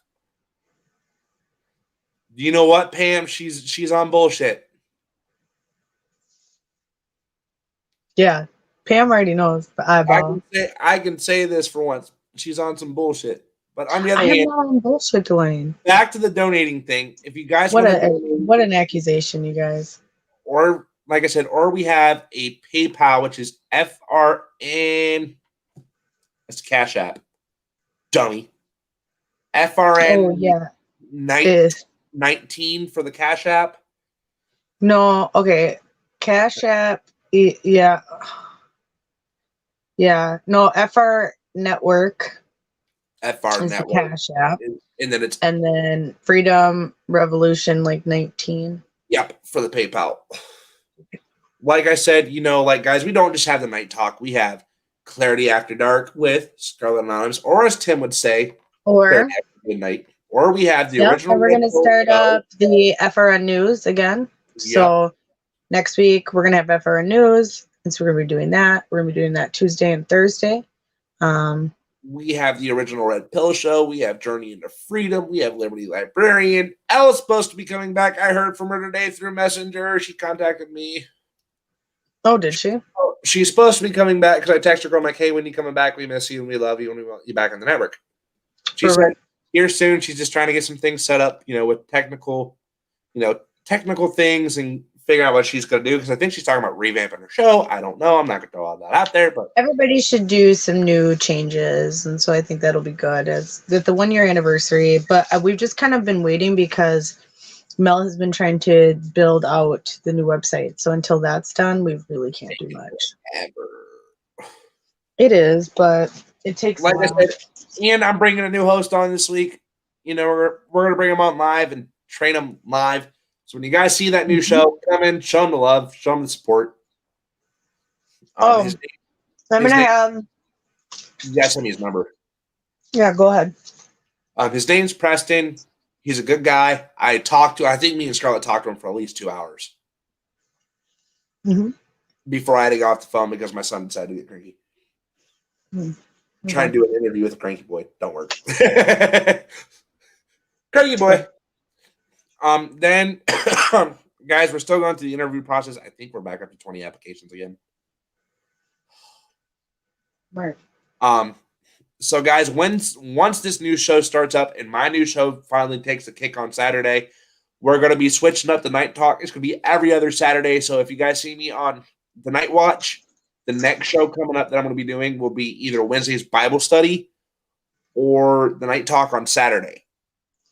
So, guys, check out the new shows we have coming on. Me and Scarlett are so fucking excited for these new shows. Me and Scarlett have been talking about she's been talking about getting new shows on here for months and months. We want a different variety. If you guys want to become a host, go to the FRN Network page, F Freedom Revolution Network Facebook page, and I believe Scarlett put out a thing on there for you to fill out an application. It will go straight to us. I'll call you and do the first part of the interview, then Scarlett will call you, or I'll bring her on with me on the phone, and she'll do that second part of the interview. Guys, I just go to Scarlett if I think you're going to be a good fit. It's not up to me if you're going to come on here. Don't bite the messenger. I'm just saying it. I'm helping Scarlett out where she needs it because Scarlett's busy. She has 2 kids, homestead, trying to take some weight off her shoulders. Because okay. So I'll answer that thing, Pam. Mel wants to stay more on the background of things because with her trying to do airtime, like be on air, it takes up her time of being able to work on the page, work on other stuff, and she gets backed up. Mm-hmm.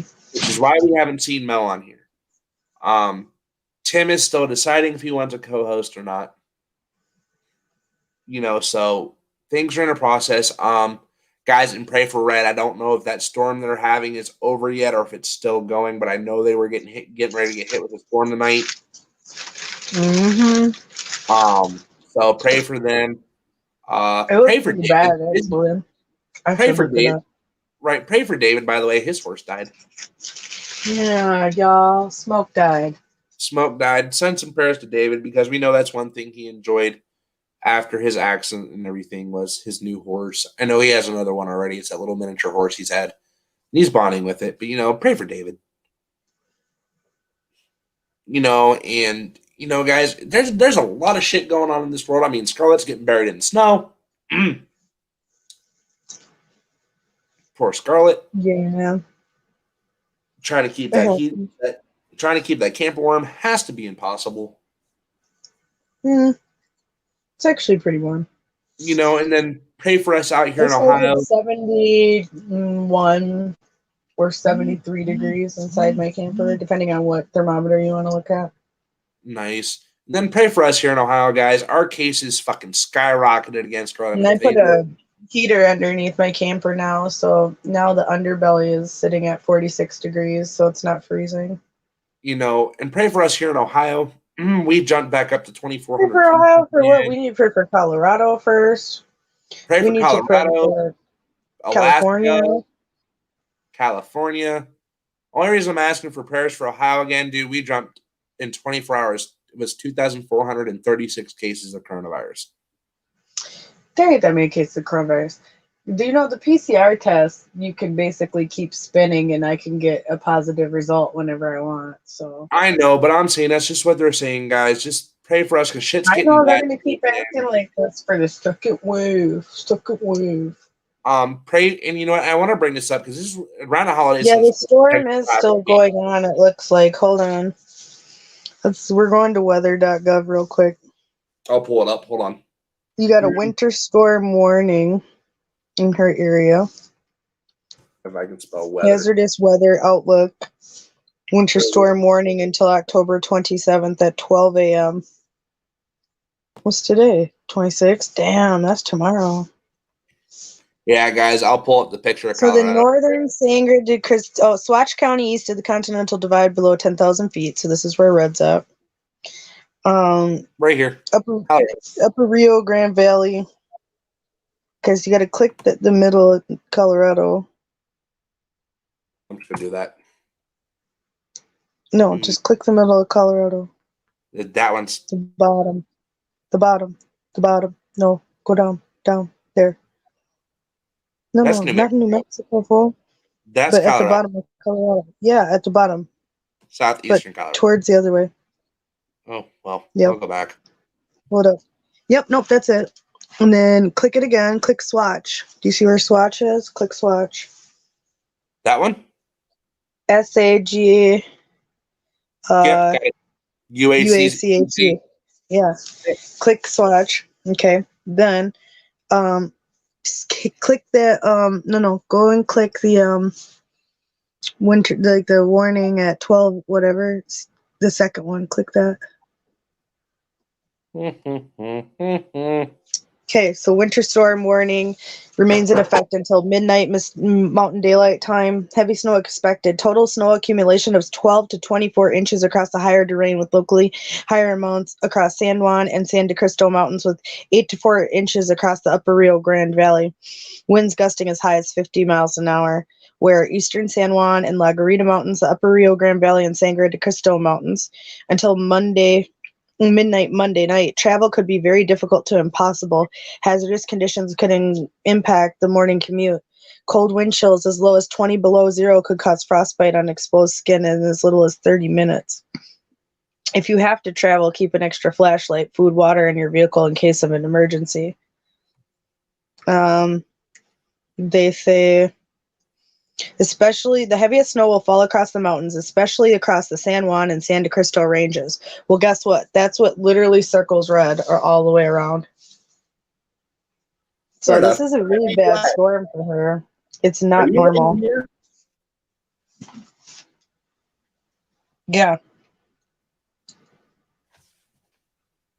And sub-zero wind chills, you guys. Like, that's crazy to be in October and have sub-zero temperatures. Early fucking winter. Dude, I called it.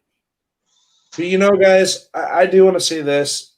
You know, we love you. Scarlett loves you. Scarlett loves you more because she's the owner, but that's okay because she's on some fuckery tonight. Until she fucking kicks my ass out the fucking StreamYard. Shut up, Dwayne. Guys, the night talk's been canceled. Scarlett's your fucking host now. I was waiting for it to stop, but I fucking Shut up, said it. Dwayne. No, you shut up, fool. You. This is my show. I'm not the one crying about things. Oh, you know what? Whatever. I'm in an emotional state. Go screw yourself. Well, I love you. I love you. I know you do, but stop getting mad at me. What I do? I'm not mad at you. I gotta fucking pick. Who else do I have to pick on in the middle of the night? Nobody. That's true. I need to go to the playpen. I mean, never mind. I was gonna say something, but I get my ass kicked. Yeah, you will. I was gonna say at least I'm not blonde. Shut up, Dwayne. Why you be hating though? Dwayne's a hater, y'all. I am not a hater. I am love. I have no hate in my heart. I am still. I'm not lying. There is no hate in my heart. Scarlett's gonna go like, Dwayne, you want some bullshit? Yes, I'm on some bullshit. But Scarlett's on some bullshit too. You hear me, Scarlett? No. I said, yes, I'm on some bullshit, but you're on some bullshit too. Well, yeah. But I have a valid reason to be on some bullshit tonight.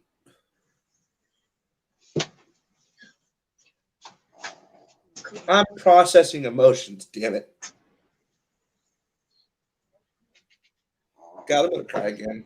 Sorry, guys. I know you guys see me a fucking mental mess, and I would rather be here having a mental fucking breakdown than sitting by myself in the middle of the night having a mental breakdown. Does that make any sense of what I just said, Scarlett?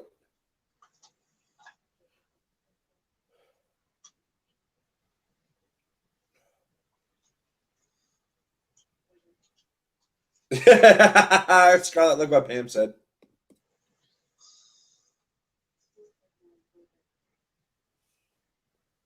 I'm losing Scarlett. Pam, we are fighting nice. We're being kind. She's not. She's being the asshole. Ooh, okay, Scarlett. Let's talk about this hurricane for a minute. Scarlett. Where'd you go? Shut up, boy. What the fuck? I was gonna be there. Just give me something. You know, guys, I would rather be here with the way that I'm feeling instead of being by myself in my room.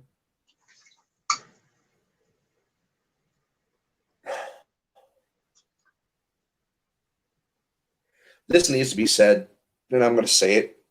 You know, if I didn't do what I did tonight, I would have probably ended up making the ultimate decision that would have affected everybody.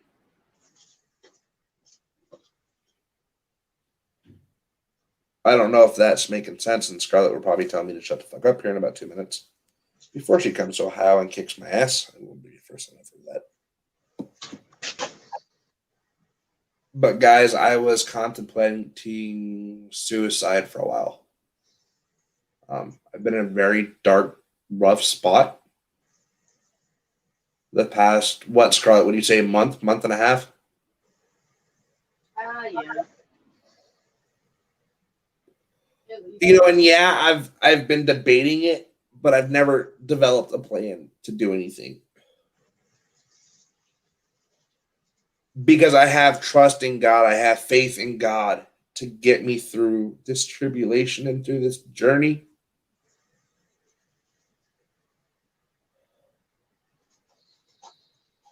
You know, and just sitting here now, I feel his overwhelming peace. His arms just wrapped around me tight.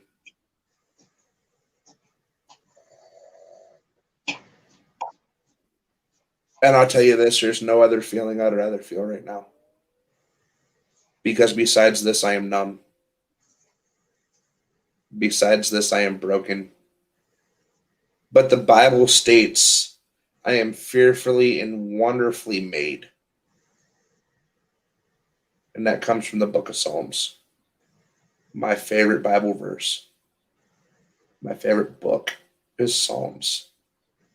Because Psalms says so much in that one book that can flip anybody's day. You know, God has things in store for all of us, but for me, I was living in what I would call how would I say it on the phone, Scarlett? What? The will of the flesh and not by the will of God. Yeah, I know, Pam.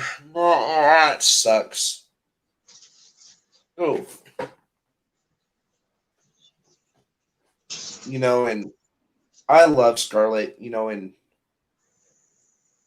you know, I've told my mom and Scarlett that God revealed to me that this was coming a month and a half ago. And I didn't want to accept it.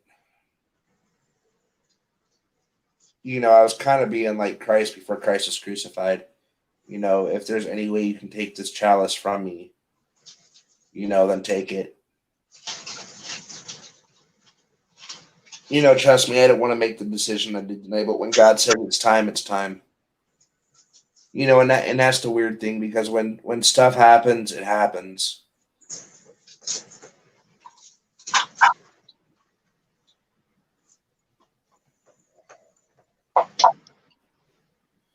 You know, but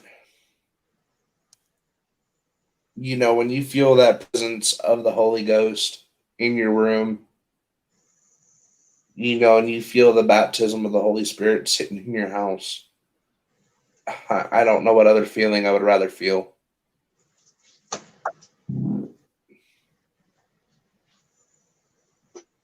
You know, there's just a lot of things that had to happen tonight, you know, for this to happen. You know, and so cool fun fact. Here for a minute. I might end up having a guest speaker When? here on the show. Probably here in, like, I was talking to him on the phone the other day. His name's Bill Weiss. We watched his video one night, Scarlett, on your show. Or was it my show? It was my show. No, it was your show. Mm. Talking to him today on the phone. He said that was an online interview. It might be like a month. Okay. But he's gonna come. He's gonna come and talk about his book, 23 Minutes in Hell. And he's gonna give us a first-hand experience of what he went through by his story. I mean, guys, this is an amazing interview I got set up. You know, I went through like his. God, I had to talk to his lawyers, then I had to talk to his publisher, then I had to talk to him. You know, so I had to go through all these hoops this week just to get to him. And I got to him. You know, so I'm so excited. I believe it's just gonna be me and him talking here in the StreamYards, you know, hearing his experience. I might even step away, you know, like put myself in the background and mute myself and let him tell his story. And then when he's done, come on here, you know, bring, you know, solo screen him, you know, and bring him, you know, in and talk about it. Because Scarlett, do you remember the video I showed? Mm-hmm. One of the most powerful videos. You know, I kind of want to play it again for people who don't know what the heck I'm talking about. This man and Scarlett, this moved you. It moved all of us that night. But you know, me and Scarlett barely talk about hell, which is weird because we're both Christians. Am I making any sense to you, Scarlett? Mm-hmm. You know, me and Scarlett never try to talk about this place that we're not meant to go. You know, but at one point or another, this has to be talked about because it has to bring the fear of God in people. And I don't know if this won't, I don't know what else will. And that's just being truthful at this point. You know, because like Scarlett said, we are at a point in our life, you know, where we got to make an ultimate decision. Do we deal with the sacrifice, you know, or do we come to know this ultimate being? And don't mind Dragon Tales on my thing. Me and my son Dragon Tales. Me and my son were watching Dragon Tales today on my phone. Dragon Tales, come on. Take my hand. Let's all go to Dragonland. I don't remember all the characters. Hey, look, there's Tim. I never watched it. You never watched his show? No, I'm saying Dragon Tales. I didn't watch it that much, but my nephew did. Okay, here we go. We're going to play this video. Again. On November 23rd, 1998, I had an experience that truly changed my life. Now, it doesn't matter if you believe my experience. What matters is that you check out what the Word of God has to say about hell and avoid it just the same. While this video is playing, I'm stepping away for a minute. Experience. This was actually an out-of-body experience that would be classified as a vision in the Bible. You already played the video, Dwayne. Paul, when he was caught up into heaven in a vision, he said whether in the body or out of the body, he didn't know. Well, the Lord showed me that I left my body. Now, my wife and I attended a prayer meeting every Sunday night. We came home from this prayer meeting, went to bed like any other normal night. I had never studied the topic of hell at this point. I have never gone to dark movies. I've never drank. I've never taken drugs. And I never had a vision before. And I got up at 3 o'clock in the morning just to get a glass of water. And suddenly I was pulled out of my body, like being drawn up out of your body. And I found myself falling through the air down this long tunnel. And it was getting hotter and hotter. And then I landed on a stone floor in an actual prison cell in hell. Rough-hewn stone walls, bars, filthy, stinky, dirty prison cell, but like a dungeon. And I wondered, how did I get here? Why am I here? I was fully awake and cognizant. I looked up and I saw these 2 enormous beasts in the cell, these demons, reptilish in appearance, bumps and scales all over the one's body, huge jaw, sunken in eyes, claws about a foot long, and they were pacing in the cell like a vicious, caged animal. And they had the most ferocious demeanor about them. They had an extreme hatred for God. They were blaspheming and cursing God. And then they had this hatred they directed towards me. One picked me up, threw me into the wall of this prison cell. I hit the wall. I felt like bones had broken. Even though a spirit doesn't have bones, it felt that way. I collapsed on the floor. I'm back. And I wondered, how could I be alive through this? The other Okay, demons I want to were stop it right here for a minute. So, Scarlett, can we talk about that for a minute? How These he had an out of creatures, body okay? experience. Yeah, and let's talk about the creatures he's talking about. Would you want to endure that for the rest of your eternity? What? Hold on, just go through the video. my chest and just tore the flesh open. I couldn't believe I was surviving this. How could I be alive through this? Okay, so did you hear that? How these creatures in hell are just tormenting him, right? Ripping the flesh open. I can't see comments because I'm in the YouTube screen. But Scarlett, is that something you would want to endure for 24, for the rest of eternity? No.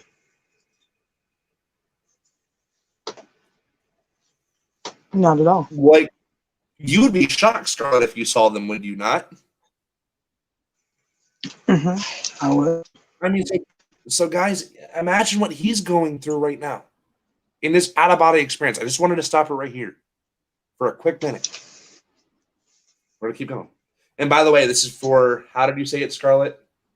So we don't get hit with copyright? This is for commentary purposes. Thank you. This is for commentary purposes only. I do have permission from the author to use this, so we're good.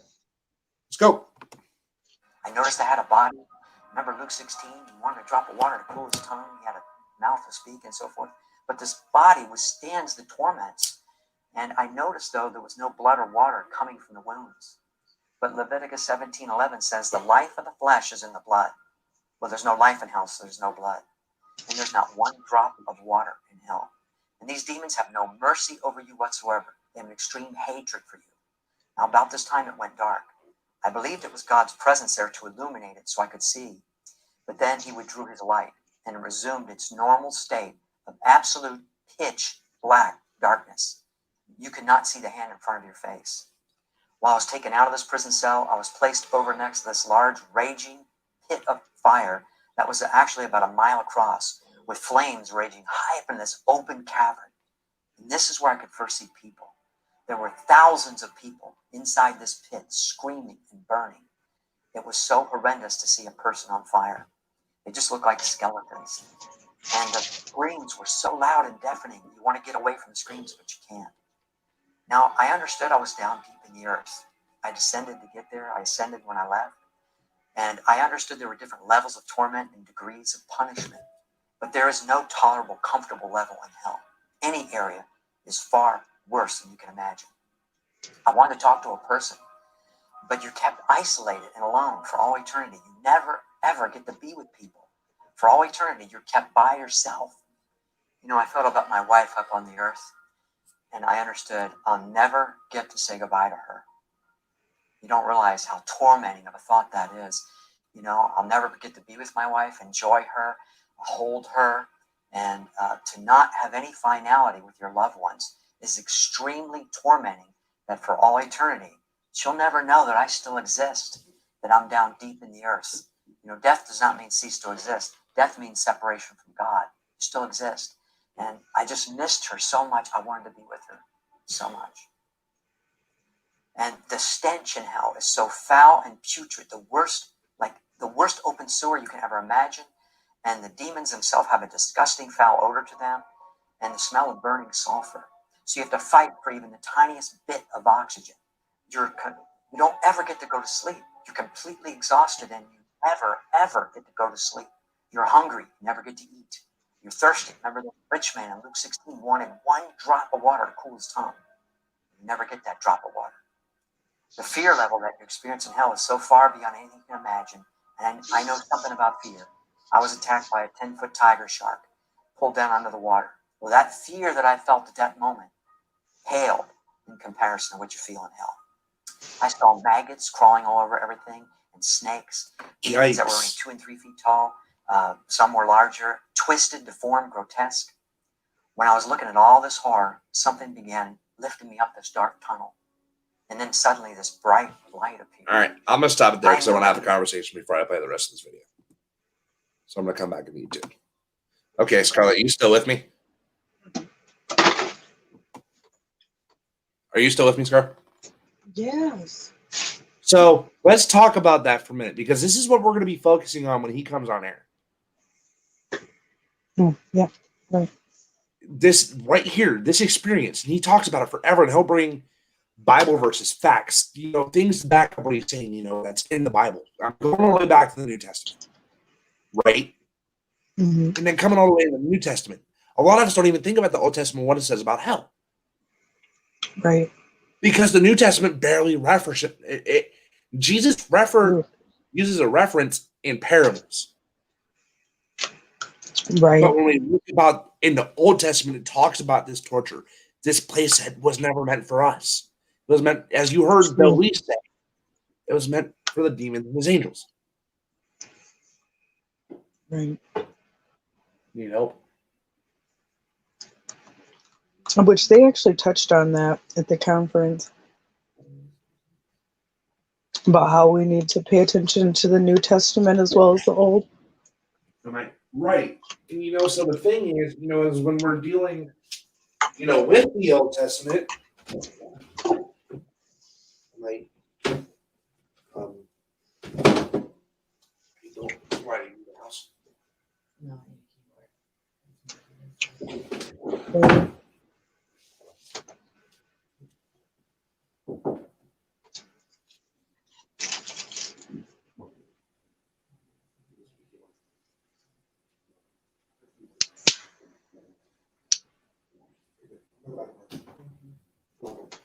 Sorry, I was getting my mom's friend keyboard. I'm sorry.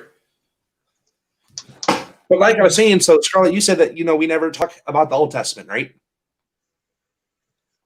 But he brings all these verses from the Old Testament. Leviticus. The rich man in Matthew. So Scarlett, when you hear him talk about this out-of-body experience and you hear him talk about what he goes through and how, what are the thoughts that cross your head? Well, I believe that this feels like it happened to him.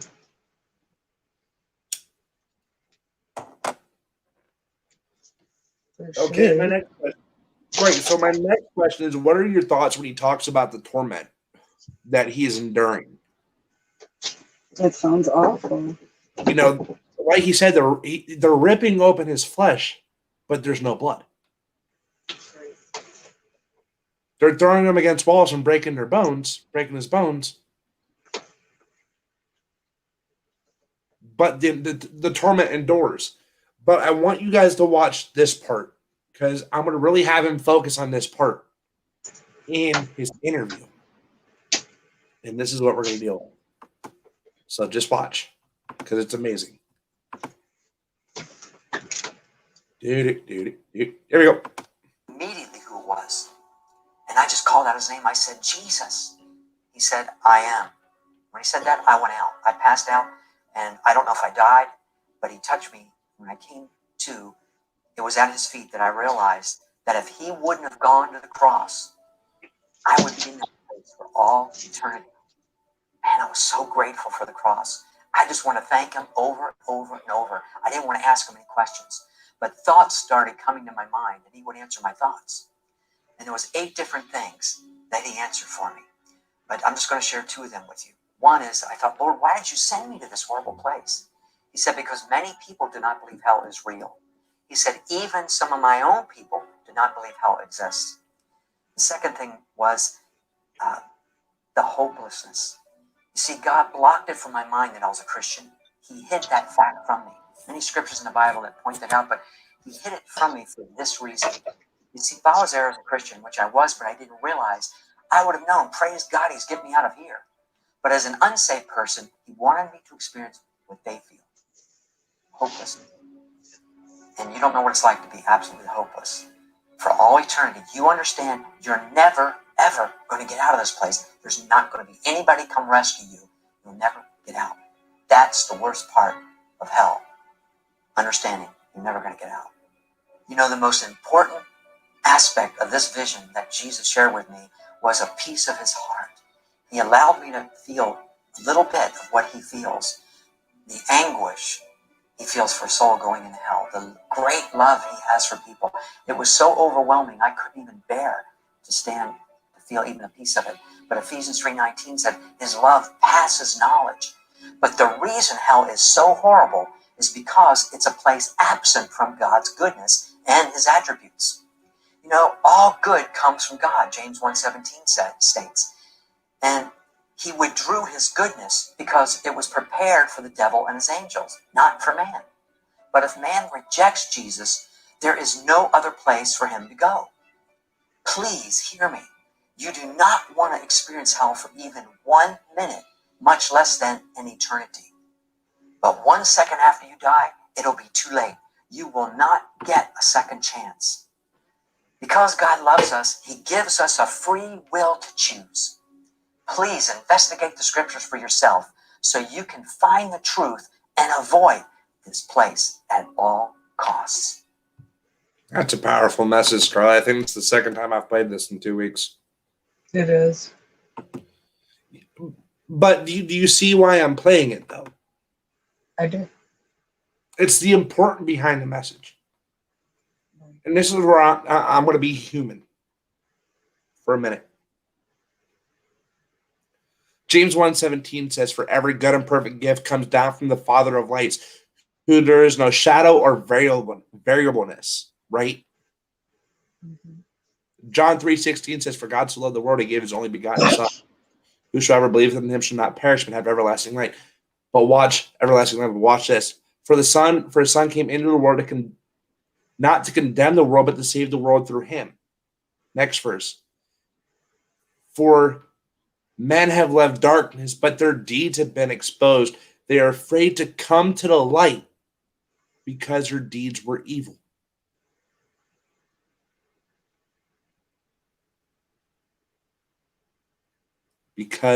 So light has come into the world, but men have loved darkness and are afraid to come to the light because they're afraid their deeds would be exposed. And guys, this is how I'm going to keep ending off every show, not by this video, but by verses that back up what I'm saying about the love of God, because I experienced it right here in this very room tonight. And I'm not going to go into it, but I've experienced that love, that goodness, that grace, that mercy, that feeling of peace in this very room.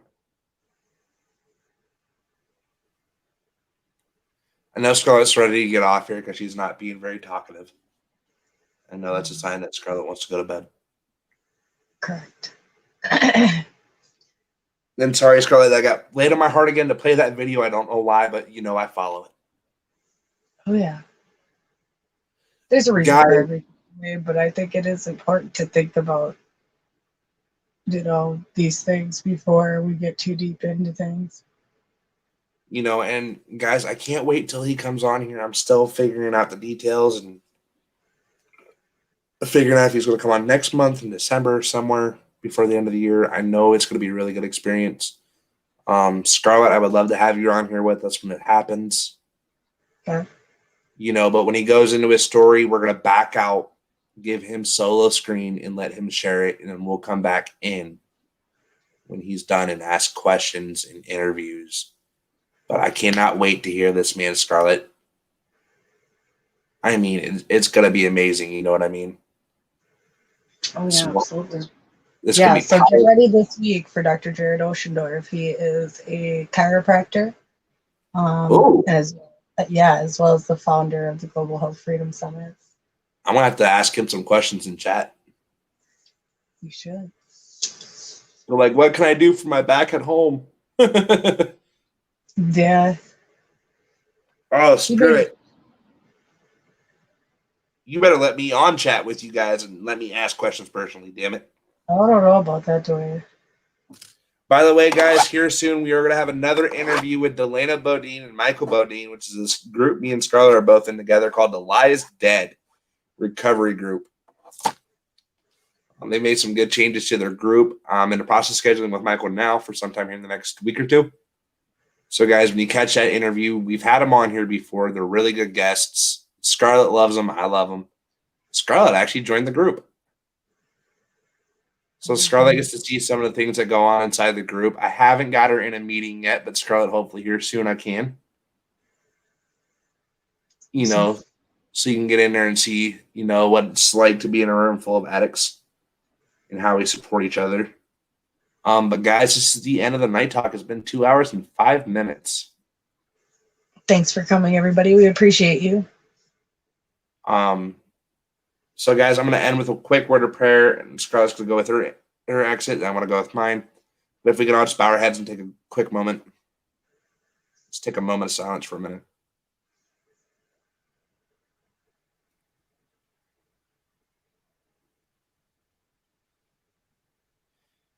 Dear Heavenly Father, Lord, we just come to you with a heart of thanks, a heart of gratefulness, hurt, compassion, pain, loneliness, hopelessness, whatever we're going through tonight, Lord, we just want to lay it at your feet.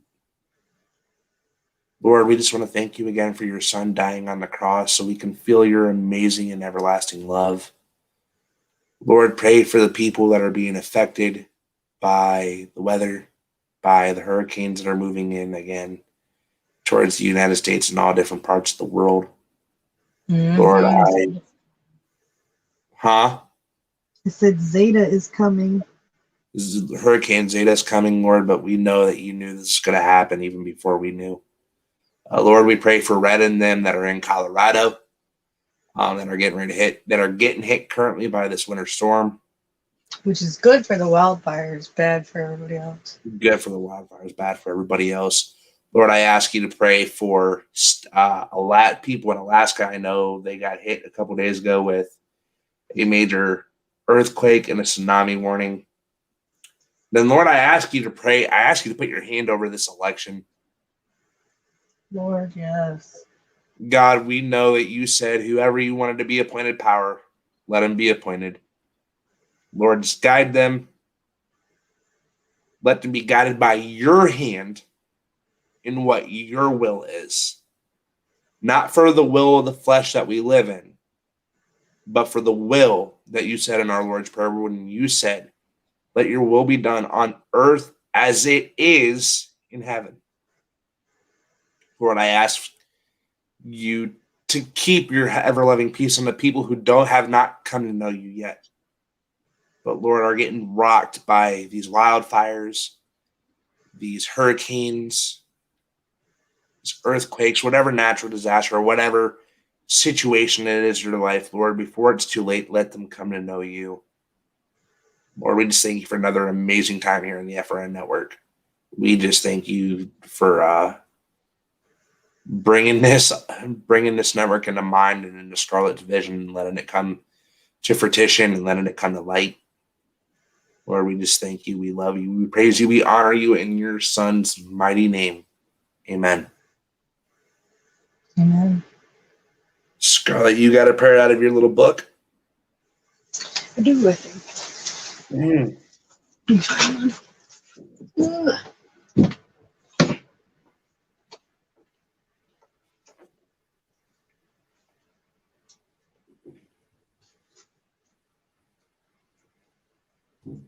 Because I figured I'd let you follow up with one because you normally do. I need to plug my phone in here a little bit too.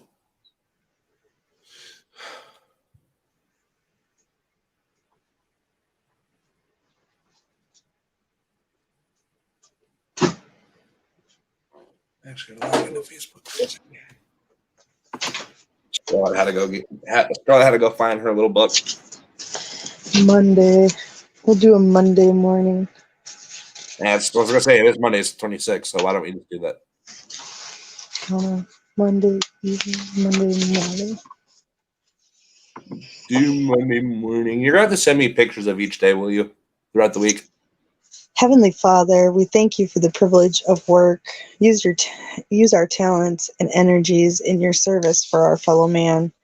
Help us to see our task as expressions of trust from you. Keep us from seeing our chores as cumbersome and duties and toil. Remind us that we're doing more than merely making a living. Give us the joy in Christ. You do all things in your glory. Enable us to see in our task that we are called as laborers in your vineyard. Keep us faithful and useful to all men and women who have only one Lord, even Jesus Christ, our Savior. Amen. Amen. Charlotte, you have any closing words? I mean, we just have to be mindful of things that are happening. Keep our eye on everything, watch everything, because in the next couple of days we might see a lot of things. Amen to that. Mm-hmm. You know, I do agree with that, you know, and things are going to come, but, you know, God said he would never place on our shoulders what we couldn't bear. That's true. God said in Philippians 4:13, I can do all things through Christ who strengthens me. Scarlett, want to go ahead and give your exit? From the land of 10,000 lakes. Good night, universe. From the seas to the skies, and from the great Buckeye state of Ohio, where the Browns are currently winning. The Browns? Browns are winning. What? The Browns are 5-1, 5-2. Wow. They beat the Cincinnati Bengals twice in a row. Browns, huh? Browns are kicking butt. Wow. But guys, we love you. I'm gonna get out of here so I can talk to Scarlett on here before she goes to bed since my phone's dead, so I can talk to her. Good night, universe.